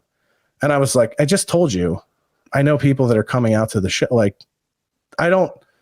And he's like, well, why wouldn't they use the pre-sale promo where they get their $5 off or whatever? And I go, the fucking parking is $20. The 2-drink minimum is going to be like $50. Do you think they give a fuck about $5 off of their ticket price, dude? I was like, these people don't give a shit. Like my people aren't fucking going in and using the promo code to come out to the store on a Friday night. Right. And he's just like, and I was like, how much time do you want me to do anyway? And he's like 5 minutes. And I was like, dude, I'm not coming out for 5 minutes. I was like, there's no point to me. I don't do 5-minute sets anywhere. Like I'll do a 5-minute showcase set for television. Oh, that's different. You know what I mean? Like if I'm doing an SNL audition or an audition for something and it's 5, yeah, of course. If I'm auditioning for like Conan or something or one of the, yeah, that's a 5-minute audition. But it's like, you want me to fucking come out to your show? I'm like, I don't even fucking get out of the house to do 5 minutes, dude. I was like, I'm 10 years in as a comic. This was at the time. I was like, I don't leave the house to do 5-minute spots anywhere. It's just, I don't need it. And he's like, and then he's like, well, you don't need to do my show. I go, cool. I call TK and I go, hey, can I come over and do a spot at your place tonight? I got like 15 people that are going to come out. And I was supposed to do on our show at the store and he's being a fucking dildo. So I get in the car, go out to Formosa. I just text my friends. I go, hey, I'm doing the show over at Formosa. And they all just come out to Formosa. And we have a great night. And TK breaks me off ticket money at the end of the night. He goes, dude, we sold the room out. Thanks for bringing your people over. Here's some money. So it's just like, it's not hard to take care of people. It's easy. And treat them like fucking human beings. Well, I think they get into a position, and I'm not necessarily talking about Monarch because I've never done one of his shows, so I don't know how he operates. I can guess, but I think they kind of peak out at a certain level of their own stand-up, so now they're in a position to be like, not a gatekeeper, but in their brain that, so they mistreat people and think, well, I've got a hot show. It's like, yeah, well, it can be taken away from you like that. Yeah, dude. It's like, venues can just close, bro. And then you're just out. Or the Comedy Store now doesn't do bringer shows at all. So like you were king of the hill, selling out the main room on a Saturday night. Well, now they sell out on their own, so we don't need you. Yeah. I don't know if that's their thinking, but I'll guess it is. Yeah. And, well, why would they pay promoters to promote when they don't need to? Yeah. And, most bringer show promoters are a headache to deal with. Oh, yeah. Almost all of them. So I can't think of one who's like, oh, they're cool. I think if the choice is we don't have to deal with them, they're not dealt with. Yeah. And it's just a weird, that whole dynamic in stand-up is fucking weird to me. I mean, but I see like it's not the same as a bringer show, but a TikTok star. Hey, let's put them headlining. Well, they probably never done stand-up before. I know. Oh, but they've got 1 million followers. But like, I don't think they realize you might differ on this. Like, it's one thing to have 1 million followers on TikTok or Instagram or whatever, but we can all go on our phone right now in our underwear. Oh, that's a funny video. But to get those people to leave their home, pay $20 to park, 2 drink minimum, like that's different. So it doesn't translate into a draw. We see it 1 million times. And a perfect example is like, this is where it doesn't translate, right? I get tapped to do Ginormous Food in 2016 for Food Network. I've had no TV credits up to that point. I built a somewhat big Twitter. Oh, actually, I guess I did Jesselnick Offensive. I did a segment on Jesselnick Offensive. It was like a game show segment. I love him. Yeah, and I did his show in 2013, and then I used that clip on Twitter to like get a bunch of his fans to follow me and like try to build something for this. So that was on TV where I was able to like draw some attention to my stand-up career and get some fans going and stuff, and just being a fucking savage on Twitter and start building a fan base that way. And of course, like I had some fans from the old Nobody Likes Onions podcast back when I was a regular on that with Patrick before we stopped talking. And so like I had some little bit of fan base going into Ginormous Food, but nothing massive, right? But I just knew, I was like, I know with what this show we're making, like this show is going to be huge. And so we sort of built the contract around that where it's scaled up. And I was like, we're going to, if we hit certain numbers, I'm going to make good money on the show. Right. And so anyway, we get in, the show gets picked up after pilot. We get 6 episodes ordered. The show premieres. It's the highest premiered show since the original Man vs. Food in their whole family of networks as far as food goes. Which I love that show. Yeah, everybody did, man. So like, we were over 1 million viewers in the first week, 1.6 the second week. We immediately ordered the second season, whatever. At the same time, I'm doing that show. Hannah Hart, who was this huge YouTube star, she had My Drunk Kitchen, millions of subscribers and stuff. They give her a show deal, and they give Jeff Dunham and his wife a show deal as well. These deals are all done around the same time as my show. Jeff Dunham and his wife's show never broke 600,000 viewers. Hannah Hart's show never broke 600,000 viewers.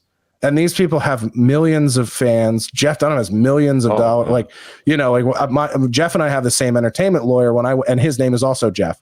So when I went into Jeff, the lawyer's office, he's got miniature puppets of all of Jeff Dunham's characters, like on his windowsill. And I was like, Jeff, why you got all these Jeff Dunham things? He's like, yeah, he's a client. And I go, oh, does he do well for you? He goes, paid for my house.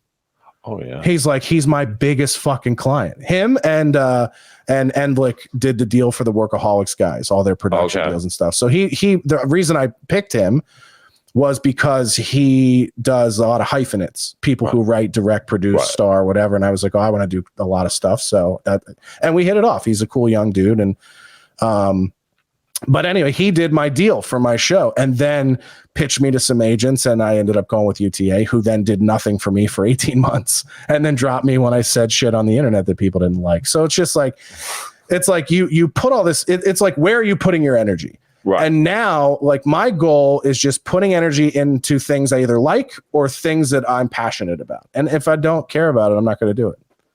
I mean, that's a great place to be. And it takes a certain amount of balls to get to that mindset, because I think we're all raised in, well, we have to kiss the corporate ass, and you can't speak out against, if you're on a show and you didn't like how it went, you can't speak out against the network because it's career suicide. But to get to that level of almost like the South Park guys, it's like, no, we're going to do what we want. Well, what's interesting is when you go back and you look at the stories of those guys, they didn't get successful and then have that attitude. Right. They had that attitude from day one. Yeah. So did the guys from It's Always Sunny. Like Rob McElhenney and Charlie never did shit before Sunny. And they literally went in every meeting and said, we are the showrunners of this show. We will not hand this show over to anybody else. And if you don't like it, go fuck yourself. It's the longest running sitcom now, right? 16 seasons or something like that. And it's one of the funniest shows on TV. So it's like, I think the mentality of like the Training Day mentality where it's like, get inside, fix it from the inside, that doesn't exist. There's no amount of playing ball that's ever going to make people fucking respect you. That's just my opinion. And I'm also the kind of dude where that's never worked for me in any other facet of my life. When I got into corporate America, I was hated by everybody. And no amount of success and no amount of humility and no amount of extending the olive branch of being a good person or helping other people out ever fucking changed that. Right. And so like even recently, like there are people that I was friends with in the LA comedy community who I've always been nice to, who I've given opportunities to, who I've helped get fucking gigs and make money. I got one dude, an entertainment lawyer. And it's like the second I say something on the internet that they think they can ingratiate themselves to the industry by disagreeing with me on, they throw me under the bus. So it's like, I'm not doing anything for other people if it conflicts with what I want to do for me. You know what I mean? Like, because that doesn't there's no way to like lift yourself up on the shoulders of other people. And maybe that's just not in the cards for a guy like me. Well, I mean, I feel the same. I feel your pain from the standpoint of, like me and Jeff Ross don't get along. Every now and then I'll tweet about it. And a lot of my roast battle friends are friends in the roasting community it's not that they won't talk to me, but they're so afraid that they're going to rub Jeff the wrong way. If they're friends with you. And it's like, what are we, fucking 12? I can be friends with two people that don't like each other. Well, like I'm friends with both Patrick and Ty Rivera. Yeah. I don't think you can find two people who dislike each other more. Yeah. I'm still to this day not sure completely why, because I don't keep up with other people's.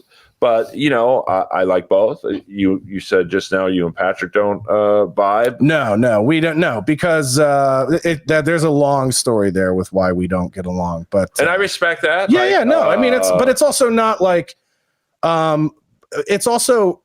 It would be ridiculous for me to expect you to carry any emotion towards another person based off a history that I have with that person.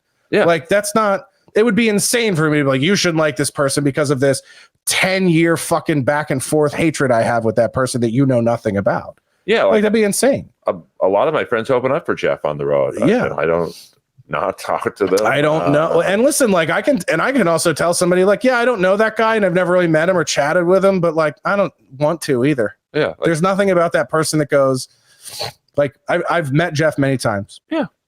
And Jeff does the same thing with me that Brian Callen does. Brian Callen was the first comic I opened for on the road in Chicago at a club called Riddles. Okay. Way back in the day. And south side of Chicago. And it was when he had first started coming out and doing stand-up. It was like after Mad TV ended. And did a whole weekend with him, me and two other guys I was buddies with in Minneapolis. We went down and we like rotate featured for him through the weekend. And I have seen Brian. We have mutual friends, see him around. We've done shows together. And every time I talk to him, he acts like we're meeting for the first time. And I'm just like, dude, like, I'm not going to try to be that person's friend. Right. Like, what am I doing? I don't give a shit. And it's just like Jeff, like I've never had a bad interaction with Jeff, but I've never had a good one either. So like Jeff is Jeff. I don't have a problem with him, but I go out of my way to fucking, like try to ingratiate myself to that person either. You know what I mean? Like there are people that I just look at and I go, I don't need to fuck with that person. You know what I mean? Even with like Chris D'Elia, it was like Chris and I have never been friends. We've never been friendly. We've never chatted. he hit on my girlfriend the first year we were together and she turned him down. And he's been fucking weird around me every time we've seen each other at clubs. He's tried to bump me off shows, like this weird, petty, vindictive thing. But I'll tell you what, when his fucking shit happened, I defended him because I'm like, there's no crime here. Nothing's been reported or committed or and it's accusations. Whatever happened to guilty until proven innocent. So it's like, I'm a guy who, like, I can separate my principles from my personal relationships. And I can also understand, like, yeah, I like this person, but my friends don't have to like this person. Like, my friends don't have to like my other friends. Oh, yeah. I don't give a shit about that. Like, I love Ty Rivera. I think he's fucking hilarious. I think he's super fucking talented. I think I want more people to know who he is. But if other people that I like don't like him, I don't care. It's not going to change how I feel about Ty. It's not going to change how I feel about them. Well, I think that's why me and Ty, and of course we're in different circuits now. He's like the king of the Vegas. The king? He's one of the main influences or the provocateurs. He's the head provocateur, I think, of Vegas would be a good way to put it. But I get along with him. I only talk shit about people if they've done me wrong. Right, exactly. In my mind, he's never done me wrong. Yeah. So like, I don't get along with Keith Carey. You mentioned him. I don't care if people are friends with him. Like, I don't try and, like you said, Well, there's a lot of people like that. And the funny thing too is, like, there's a lot of people like Keith who I like and I think are funny. And I know Keith has talked shit about me to other people. See, I don't like that. Yeah. And I know Connor McSpadden has talked shit about me to other people. Like, I know those guys talk shit about me to other people. And so then I just won't fuck with them anymore. But it's like, as far as our personal interactions have gone, we've never had a bad interaction. But it is so interesting to me to see. And my friend Ryan, who was one of the comics I started with in Minneapolis, he doesn't really do stand-up anymore, but he's a hilarious guy, great writer. He lives in Vegas now. And it's like, he called when the last cancellation happened or whatever, and I started calling out other comics who like turned on me because of my public persona in their mind.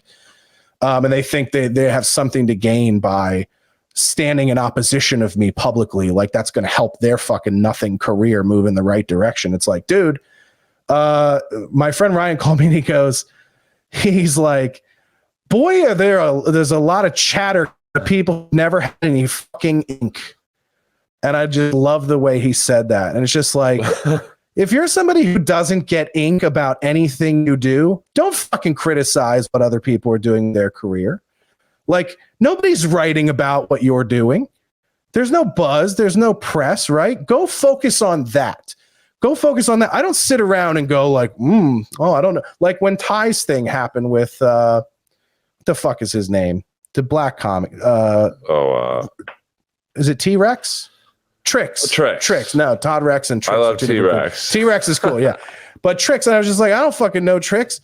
And people are like, well, it's like, Ty really shouldn't do that. It's not good for his career, whatever. It's like, Ty can do whatever the fuck he wants. And then other comics were like, wait, that's how the Patrick thing with Ty started. Whereas like Patrick decided to insert himself into that. I was like, dude, who does that help? Right? Do you think by taking Tricks' side that because Tricks is tight with the chick who books all the fucking House of Comedies, right, that's going to get you gigs? Like, what the fuck are you doing? Like, nobody cares what your opinion is about those two people's situation. Like, nobody's given that any fucking time of day. It's like there's this weird thing in the space now where people think that commentary is now a genre of what we do. And it's like, nobody's going to give you a fucking show. One of the best pieces of advice that I ever got from another comedian was from Deepak Sethi, who's he was a writer on Family Guy, stand-up. He's gone on the road with Chris Reed a few times. He and I used to do shows together a lot. I don't even know where I haven't talked to him forever. I don't know what he's up to. But anyway, he goes like, he's like, if you don't like something, that's fine, and tell your friends or whatever. But he's like, don't put negative shit like that in public, because no one's ever going to pick up the phone and call you and go, hey, you know how you fucking hate that guy? I hate that guy too. Let's work together on something. Like, that's never going to happen. I mean, for me, selfishly, it's entertaining. Yeah, well, if it's entertaining, sure. Because in terms of like the Vegas comedy scene, which seems to be a real hotbed of like some characters out there, the Diaz Mackeys and stuff like that. Like, it's like It's almost like a TV show to me. Like, yeah. So when I have nothing in the game, it's entertaining to me. Yeah. Now with roast battle related stuff, I get a little more ornery of. But this was my argument with Patrick many, many years ago, which originally led to our disagreement and falling out. Is like, I stopped doing Nobody Likes Onions when I felt like the show just became about talking shit about other comedians, and a lot of it was talking shit about me. It was like criticizing things that I was doing, or criticizing things I was working on, or minimizing work that I was getting paid to do. And I was just like, yo, I don't need to be around this fucking negativity. Like, I'm somebody who I get negativity whether I look for it or not. It finds you. It fucking finds me. So I don't need to go like seek it out and voluntarily put myself in front of it more than I'm going to get naturally, right? Like, I'm a dude that just, like, for whatever reason, when I walk in a room, half the room's like, fuck that guy. And I don't understand why. And I stopped trying to change that a decade ago. But, you know, so I stopped doing NLO when it became like Red Bar, when it became like, we're just going to fucking talk. We can't, Mike David, clearly, I can't do comedy, and I failed at running a comedy club. So now I'm going to create this empire of shitting on comedy and shitting on comedians. And that's the Red Bar guy. Yeah, Mike David. Yeah. He attempted to be a stand-up comic, failed at that, tried to run a comedy club, embezzled money from his fucking partners. They locked him out of the business. They sued each other. I don't know what happened with that, but anyway, and then dedicated his life to shitting on comedians, and I'm one of his favorite targets. And Patrick was like trying to copy that model of like, oh, I'm going to get all this heat and everything else. And it's like, dude, I understand if you're like Ty. Like, I'm okay with Ty doing it, first of all, because I think Ty's funny. He's like a bitchy gay, and I love listening to gay people bitch about things. It's just one of my favorite baseball, gay people bitching about things. That's things I like to partake in. And so, but Ty also makes his own shit. That's the beef I have with people like Patrick at Nobody Likes Onions or Mike at Red Bar. Mike at Red Bar is actually a fucking funny dude. Mike at Red Bar used to do sketches, and he had this character called Gay Gangster that was really fucking funny. And Patrick used to be real funny too. But when you stop making your own shit and your whole fucking thing becomes talking shit about other people or doing commentary on what other people are doing, you don't have a brand anymore. You're the news. Right. You're the news of comedy. And that's not interesting to me. And so, and I love that those people can sit around all day. It's easy to sit back and shit. It's like The Man in the Arena, the poem. People can sit back and shit on things all day long, but if you don't take any risk and put anything of your own out there to be critiqued or judged or otherwise, shut the fuck up. See, to me, one of my first comedy influences, and I might lose a lot of people by explaining who this guy is, but it's just who he was. There was a radio show in LA called the Jim Healy Show, and it was a sports show, and he had spies everywhere. And he would have a half-hour show with sound bites intermixed with news stories. So, like, if Steve Garvey of the Dodgers was cheating on his wife at a bar in Burbank, he knew the bartender. Yeah. So he would do like this story: Steve Garvey seen in Burbank without his wife with a pretty blonde, and you have a sound effect. Patrick's show reminds me of that. Like, yeah. So I guess it brings back a nostalgia for me because Jim Healy's long Sure, gone. Yeah. It's like Wendy Williams for comics. Right. Yeah. And since I get it. It's like gossip. And I love that stuff. Like, Yeah. I'm a huge fan of the Drudge Report because, and his radio show was another influence, Matt Drudge. Sunday nights, he was very gossipy, very inside baseball, almost same type of thing. Mitt Romney in San Diego with a girl, that's his wife. And yeah. I love shit like that. And like with Patrick in the Vegas scene, I have no skin in that game. I don't really know a lot of people there outside of Ty. It's funny to me.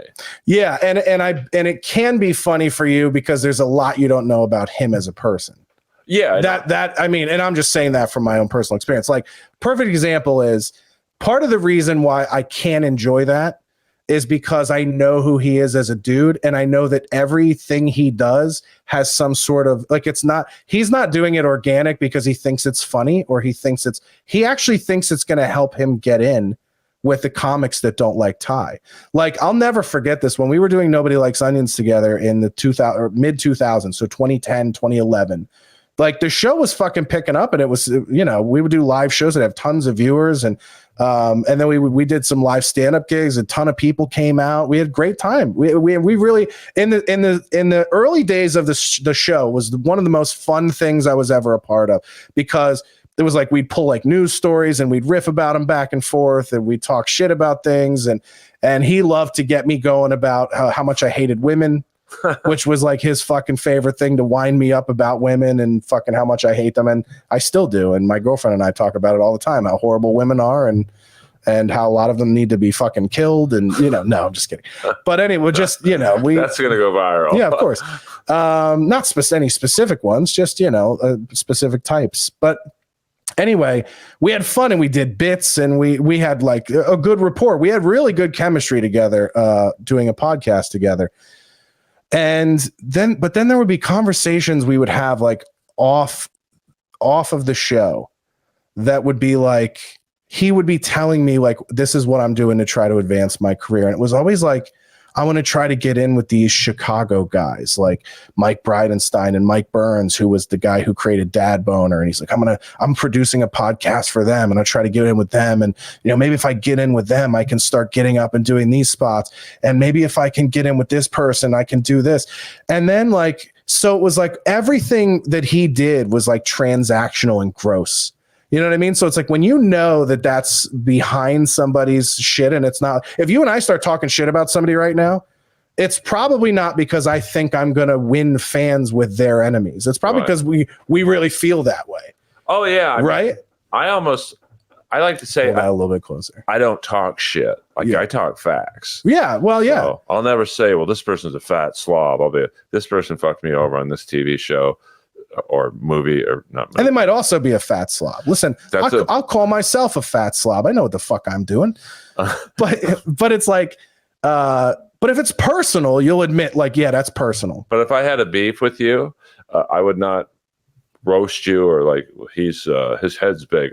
No, we did a podcast. We went in on as a partner on this or whatever. Yeah. And through my eyes, he fucked me over. And this was the consequences of blah, blah, blah. Yeah. And listen, I'm sure everybody has their justifications for why they don't like people or whatever else. And that's fine. But I'm just saying like, there was a grossness there to where it started to feel like, oh, there's like a motive there. You have like ulterior motives to like why you're doing things or certain things. And I was like, I don't want to run my career like that. Like, I'm not trying to build a career by clipping onto the fucking coattails of somebody else. Like, I just want to do me. I want to do what I like to do. I want to do it with people that I like to and fuck with. And that's it. Like, and I'm always looking at ways to like be funnier and to be, you know, to just do something different or interesting or creative. And that's the challenge of it, right? That's the hard part of being a comedian. And I also don't like people. I guess the best way to explain this is like one of the biggest riffs that Patrick and I had was, I got to a point in my life where I was like, I'm not going to be friends with people who make me explain who I am, right, or defend who I am. I'm just not going to do that. Now I'm 38. At the time I was like 29, 30. And I was just like, well, this is my best friend. This is the person I spend most of my time with. And 90% of my time is defending myself in front of, for what? Who the fuck are you? You know what I mean? Like, I just started to get this chip of like, no, I'm not going to explain who I am to people. You either get it or you don't, or you're interested or you're not. It's like, it's just like a switch flipped in my head. And I was just like, I'm not going to do that. I'm not going to sit around and try to make somebody like me who doesn't respect me. Oh, I get it. You know, it's like, you know, I know Ty has rubbed people the wrong way, but just to show you why I like him so much, he was the first person to message me when my dog recently died. Not to that's nice. Bring it to a sad level. Your dog and I didn't know each other, so Annie the German. Right? No, but like he was the. I feel nothing for your dog, Earl. No, but all the thousands of friends I have on Instagram and Twitter and Facebook and the LA comedy world, and Ty in Vegas was the first person, not even an hour after the dog passed. Hey, I'm sorry about your dog. Love you.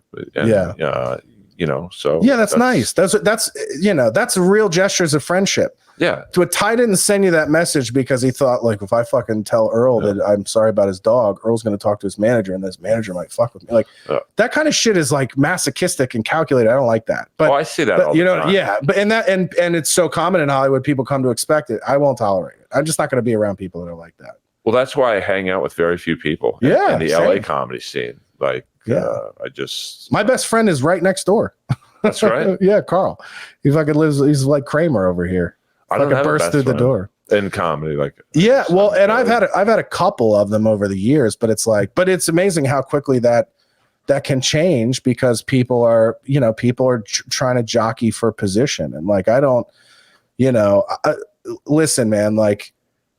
My friendships are based off like if I quit comedy tomorrow, I should still be friends with the people I'm friends 100%. with. You know what I mean? And like that's how your relationship should be forged. And the other thing I'll tell you is funny is like this is another thing before I get off the Patrick thing. Two guys I really like and respect that caught on to Patrick before I did and were just like, yeah, I don't fuck with that guy. Ryan Sickler and Tom Segura. And Tom didn't talk to me a lot. Over the years, I think he thought Patrick and I were still tight or whatever, but we did a show at the store together right before the shutdown. We did Tripoli's Comedy Chaos together. Okay. And Tom and I were talking and he goes, do you remember like in 2011, I came to Patrick and asked him to help me with your mom's house with me and Christina. And he was like, I'm too busy with my own podcast. I'm not going to help you. I'm not going to like, he was asking him simple things of like, what equipment should I get? And how do I run it? And and like Patrick didn't want to help him. Patrick's answer to Tom, what Tom told me was, yeah, I helped fucking Marin with all that shit. And Marin's never even had me on his show. And he's like, so I don't do that anymore. I don't help my friends set up podcasts that can become bigger than mine. And it was just like, it's such a limiting, shitty, and Tom was like a good friend of Patrick's to the sense where Tom was like getting him spots around town when he first moved here from Florida, getting it up at shows like that a person who just moved here would never be on. And, and there's just like so much lack of gratitude and shit. And he was like, same thing. Like he got shitty with Bert Kreischer when Bert started using other LA comics as his opener. He was like, oh, I'm supposed to be your opener. We're both from Tampa. And he was just like, so he's had like falling outs with all these people that are really good comics and really good people and really well respected because they're not shitty to people. And so it's sort of like when you look at the people who all agree about like, fuck that guy, I start to look at that group and go, that's better company. So I'm obviously not wrong when I go like, yeah, that dude's got some really shitty self-serving ways of looking at the world. And he's been disrespectful and shitty to all these really good people who, by the way, have all gone on to have monumentally more success than him. Well, that's the thing is, so like, look at the scorecard, motherfucker. The people that don't like you and don't associate with you have had television shows, massive fucking podcasts like Sickler, or they're multi-millionaire arena comics now like Tom. I mean, I will stick up for Patrick in this sense. Like I've helped people out, kind of like I haven't gotten anyone to Marin's level on my help, but I'm definitely more guarded in terms of who I help now in the few areas that I can help because I've helped a few people, gotten nothing out of it. And like I recently had someone from Supernova, which is, the outdoor. The big show. That's the show now in LA. That's the show right now. That's the show. And they asked me for help to get in at the Comedy Store. And I didn't even get back to them. I'm like, you guys have never even asked me to play Supernova. Yeah. And now you're. And it's not a credential thing because there's people who have less credits than you have done Supernova. And if you have less credits than me, it's impressive. You have very few credits. Yeah. But I'm like, must be your first day. Pretty close. But it's like the balls of this dude to sit there. It was, I guess, classifies as one of the bookers. You haven't even asked me. And you want me to get you in at the #1 club in the country? Like, that's like, yeah. So I'm the balls on that. It's ridiculous. So I understand almost, I don't know the whole backstory between him and Segura but I could almost, I could get into the mindset of why he was like, no, I helped Marin. He didn't help me. But, but this is my point. Helping Marin is not helping Tom. Like, this is the thing. Like, I'm not going to treat you shitty because other people have fucked me over. Right. Like, that's a weird way to be. Oh, no, I get it. It's to be guarded. But you can also just be like, yeah, I don't know about that yet. Or you can also be like, oh yeah, I just wouldn't feel right doing that at this point. I don't know you well enough. Like if that would be like, if you came to me at this point in our friendship and said, hey, can you do this for me or whatever? It would depend. It would be circumstantial, right? I wouldn't base that off of anything other than our relationship. Right. Or what you were asking for. I wouldn't go, well, this one time Moses asked me for this thing. Right. And him and Earl both breathe oxygen. So fucker, like that doesn't make sense to me. And it's just like, so it's like that to me, and just knowing the situation is like, that isn't about your relationship with Mark or Tom. Right. It's about your fear that they'll have a better, bigger podcast than you. And that's not their fault or responsibility. Right. Like that's where you start to have like a person has a victim mentality where life happens to me, and I like the phrasing of Jack Nicholson in The Departed. I'm not a product of my environment. Right. My environment is a product of me. I love that. And it's like, that's the mentality you have to fucking have. And like, when I talk about being a canceled comedian, I do that shit for marketing so that other people who think like me go, oh, this fucking guy, they don't like him. They don't like him. They try to cancel him for his opinions. That's about winning those people. I'm not a fucking victim when I talk about being canceled. I don't give a shit about any of that stuff. I didn't lose anything that mattered. And I'm in a position now where no one can take anything away from me. So I'll do whatever the fuck I want. I'll make whatever jokes I want. I'll talk whatever shit I want, and I'll answer to no one. Well, except the people that listen.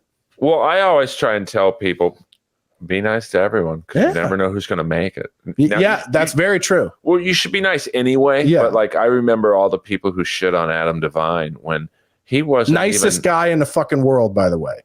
He wasn't even a door guy at the Improv. He was the cashier. Yeah. Like, which might be an even low. It's not a lower job, but like in the hierarchy of LA comedy, if there's anything less than a door guy, it's the cashier or booth person. Yeah, yeah. All the people that shit on him, and like how dumb do they feel now?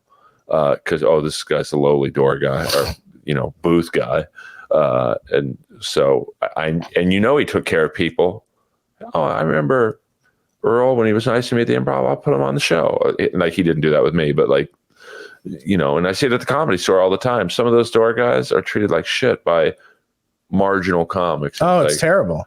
One of these door guys is going to be the next Adam Devine, have their own show, et cetera, et cetera. Be able to put comics on. Right. Yeah. And I'll tell you what, I never met Adam through comedy. I met him at tapings of his show. I went to 2 tapings of Adam Devine's house party, and the nicest fucking guy in the world. I met him there. I met Matthew Broussard there taping his thing. Oh, he's great. And fucking Matthew's great. And so it's like, but those are the people that's what's funny is like Matthew and I might not have anything in common personally, but he was very friendly to me. I've always been very friendly with him. We make each other laugh. We're friends. Right. But I don't, but if I found out Matthew disagreed with everything I think about in the world politically, that has nothing to do with that friendship in my mind. Right.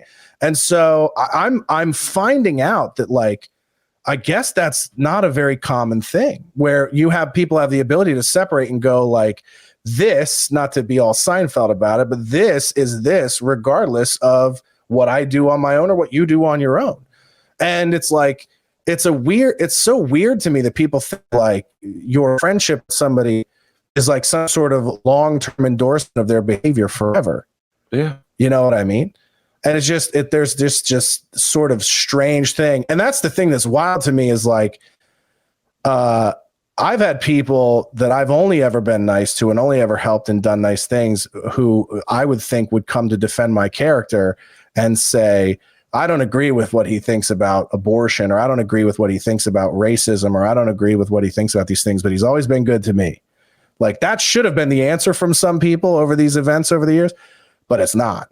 It's sort of like, no, fuck that guy. And it's like, okay, but I don't judge new people based on that stuff because it's just, it can make you more guarded. And you could be like, I'll just, I'll probably make sure I know somebody or know their character a little bit better before I'm so quick to help. Or you just have to resign yourself to the fact of like, I'm going to keep being myself and being nice and helpful where I can, when I can, and understand that it may never come back to me, and understand that that doesn't mean that that person will ever appreciate it. and you just have to fucking make that decision. Yeah, I mean, I think my experience with Roast Battle really raised my guard up of like, oh, I helped build this show from day one. And I'm not trying to make it like it was Seinfeld. It's a small Comedy Central show, but like I'm a very loyal person. So if I'm good to you, you don't necessarily have to be good back to me by get whatever. You not fuck me over. Right. Yeah, I think it's a fair request. I don't think it's out of the realm of what should be possible. Yeah. So, but people just aren't like that. Like if you're canceled for whatever reasons, whether it be some of your tweets or not, I think the overall consensus is, well, I can't support him because that could fuck me over. Right. Like, well, you don't have to necessarily support him, but at least say, hey, he's a good dude. Yeah. Or you know, some veiled support.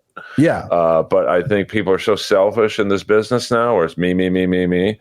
If you're going down in a lot of ways, even if they're best friends with you, it's like, hey, that's one person I don't have to deal with now. Yeah. Well, it's like that scene in what was the movie? The Bronx Tale. Right. He goes, that fucking guy owes me $20. I'm gonna fuck him up. And he goes, well, he's out of your life for $20. Why you gonna let it go? You know what I mean? It's like for $20, you don't ever have to deal with that guy ever. And he was like, what is he, a good friend? He's like, no. He's like, you care about him? No. He's like, he's out of your life for $20. But see, I hold grudges. That's my worst. It's your worst trait? By country 100 miles. But for me to feel you've wronged me, it's got to be bad. So, you know, and that's a personality flaw that, you know, like me and Keith would probably never be friends because I feel our situation was bad.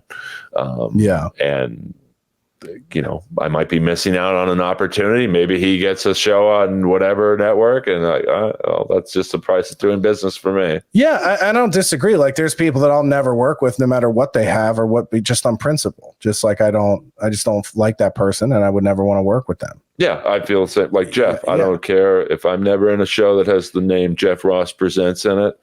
Don't threaten me with a good time. Yeah, right. And that's tough because he works a lot. Yeah, like he's a highly respected dude in the business. Even the year he had with his situation, he's working more than ever. I know. Isn't that weird how it just misses some people? And that's what I don't like about the whole shebang of all these is like, it's so amazing to see what sticks and what doesn't, because the reality is none of it has to do with how much information comes out, how much like fact or truth is revealed, how many receipts how many receipts somebody fucking has.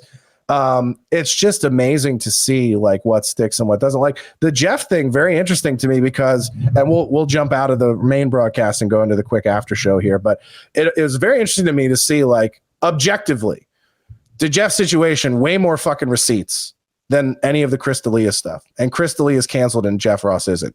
So that to me is very, very interesting. And well, there we go. That was my head's big enough where the light still was directly on. Look at that. No, I think I did that. There we go. That's good. Real great. We got a real great setup. Actually, I somehow knocked it over. I just did it again. I love this setup. I somehow knocked it over and it looks better now. Well, my head is so big, I sound like I'm launching into a bit, but like this is the only beanie. I got this in Edmonton in 2009, opening up for Rob Schneider. Not to name drop, it's just where I was, and it's the only beanie that'll fit this dome. Talk about a guy who's done a lot of nice things for comedians, and like people who don't know him and aren't in the business talk so much shit about Rob Schneider, and everyone I've ever met who's worked with him is like he's the best fucking guy ever. I mean, I was one of the few openers who lasted because, you know, I get along with pretty much anyone. So, I can't say enough nice things about him. And his work ethic is something that is very unnoticed because you think, oh, he's a big A-list comic star, movie star. You know, everything he does is good in terms of success. And, you know, we do a show. He'd headline 3 shows on a Saturday night. He'd go up to his room and start writing. Like he'd do all the morning radio. And I remember asking him, why are you doing morning radio? It's already sold out, you know, 5 times over. He's like, it's just how it is. So they come back for the next time we're here. And so I learned a lot from him. But yeah, in terms of the Jeff D'Elia stuff, it is interesting how, and there's more than just those two, how some stick. Yeah, Brian's as well. You got to throw his in there too. Well, I think the problem is with he and all these Me Too cases or those type of I don't know what you'd classify them as. I guess Me Too situations. They're all he said, she said. So It's like, you're right. Who kept the most receipts? And like in Chris's case, it was screenshots that, I even told him, when we spoke, I said, some of these don't look good, dude. And then, with Jeff, it was the girl having pictures that supported her story. And, with Callan, that was the least receipts, I think, in terms of the accuser saying, hey, he raped me. And he's like, no, I didn't. Yeah. But so it's like, so there's really nothing else. You can't really go anywhere from there. You have to, it's like, there's no outside scopes that point towards one side or the other. So it's, I guess, who's more believable in that situation is like, I don't know. Yeah, man. We'll wrap the beginning episode there. I want to jump into an after show. We'll do some Q&A, some fun, the Jenkum questions, the shit questions, which are always fun. And we'll get into any other stuff you want to get into. Before we get out of here, though, Earl, thanks so much for making time. And finally, like after we had so many reschedules and problems. I know tech issues. I was sick the first time we tried to get together and do this. I think another time I had a cartoon thing I had to do. Yeah. Well, that's always a good thing. It is. I'm never going to be somebody who's holds a grudge. Like, I'm sorry. Did you take a paid gig versus coming and hanging out and talking in my fucking kitchen? Oh no, you know what I mean? Like, but it sounds like a bullshit excuse. No, not at all. Yeah. Oh yeah, I got a gig that just came up the exact same time we were supposed to pod. But I've been a fan of yours from afar. No, I appreciate it. Just because I gravitate toward people who keep it real. Well, that's what the thing is it in comedy? Isn't what supposedly makes us all interesting is just who we are uniquely as people? It should be, right? But like, there's so many outside factors on the surface, you have to appear to be this person. And if you're not, you almost get penalized for speaking out or being abrasive. If you're abrasive and that's your style, you should be abrasive. Yeah. But, there's a Netflix executive here. I've got to play the game, which I've probably got to learn to do more of. Yeah. I mean, and from my perspective, anytime I've ever played the game in my career, it's never benefited anybody. Or it's never benefited me. I've tried. Yeah. I'm not very good at it. But at 53, I think I'm more comfortable in my own skin. Like, hey, if this network hasn't used me by now, they're probably not going to use me. Yeah, and I think there's been just too many examples for me of people who have bucked a desire to fit into a mold, who have then gone on to be wildly successful. Yeah. Like I'll use Tim Dillon as an example. Yeah. Like how many times did he walk into a meeting and they go just like, yeah, well, I know we want to tell gay stories, but you're just not the right kind of gay. Yeah. And how many times do they say that to Ty Rivera? Well, you're not really like the right kind of Latino. You're not really the right kind of Mexican. You're not the right kind of fucking gay guy. And it's like, I fuck with those people. I like the guy who's the wrong kind of gay guy. I like the guy who's the wrong kind of Latino. I love that Ty was like, I'm a Trump supporter. Like when that shit started in 2016, when he was just like, I'm sorry, motherfuckers. I like Trump. And I was like, that's cool. I like that. It's different. It's unexpected. And then it makes me interested. I want to find out why. And then I listen to Ty. I've had Ty on the podcast and then I find out, the way you think about that is also the way I think about a lot of things. And then you actually find out what you have in common with people through their work. I mean, that to me is like the most fun about being a comedian and meeting other comedians and working with other comedians. But this idea of like, you got to fucking pander to this group and ingratiate yourself to that group. It's like, what an exhausting. But I see people in LA comedy that it works for them. Yeah. Like they're almost got this used car salesman, and some of them are women. Some of them. But I mean, like there's fake men and women in LA comedy. We could do another. Well, that's what the after show is for. We'll name the names in the after show. Beautiful. Anything you want to plug before we get out of here? Just after you listen to Josh's multiple podcasts, if you have time in your earlobes to listen to Inappropriate Earl, I would be appreciated. Please do. And The Jellies, which is my cartoon. Well, it's Tyler, the Creator's cartoon, but I play the dad. It's on 3 networks at the moment: Adult Swim, Cartoon Network, and HBO Max. Nice. I mean, I'll take it. It's the only thing I have going, to be completely honest with you right now. Yeah. So, and hell, I'll you've made me a better person this 2 hours. I don't know about that. Listen and watch Roast Battle on Comedy Central. It's Jeff Ross presents Roast Battle on Comedy Central. And you can see Earl on there doing his best ravishing Rick Rude. Only on season 1. Interesting how people they beat got all 3 seasons, but I can't even be a better person for 1 minute. No. Well, listen, you can keep score. Well, Nobody's saying you can't keep score, man. But here's I don't want to prolong the beginning of the next after hours portion of this podcast, but I'm a huge wrestling fan. I love The Ultimate Warrior. My favorite. Most people hated him because he kept it real. Some may call him an a-hole. And then the second he got inducted into the Hall of Fame and he went to WrestleMania that weekend, he forgave everybody, died the next day. Yeah. So I'm almost I don't think guys like you and I are bitter. I think we're honest. Yeah, I agree. Huge difference. Yeah. I'm afraid if I let go of my honesty, I'll die tomorrow. No, I don't disagree. I think that's a great way to be. All right, everybody. If you want to keep watching, get into the after show. We'll stay on Rockfin, and you can also catch it over on Locals. Otherwise, we are out.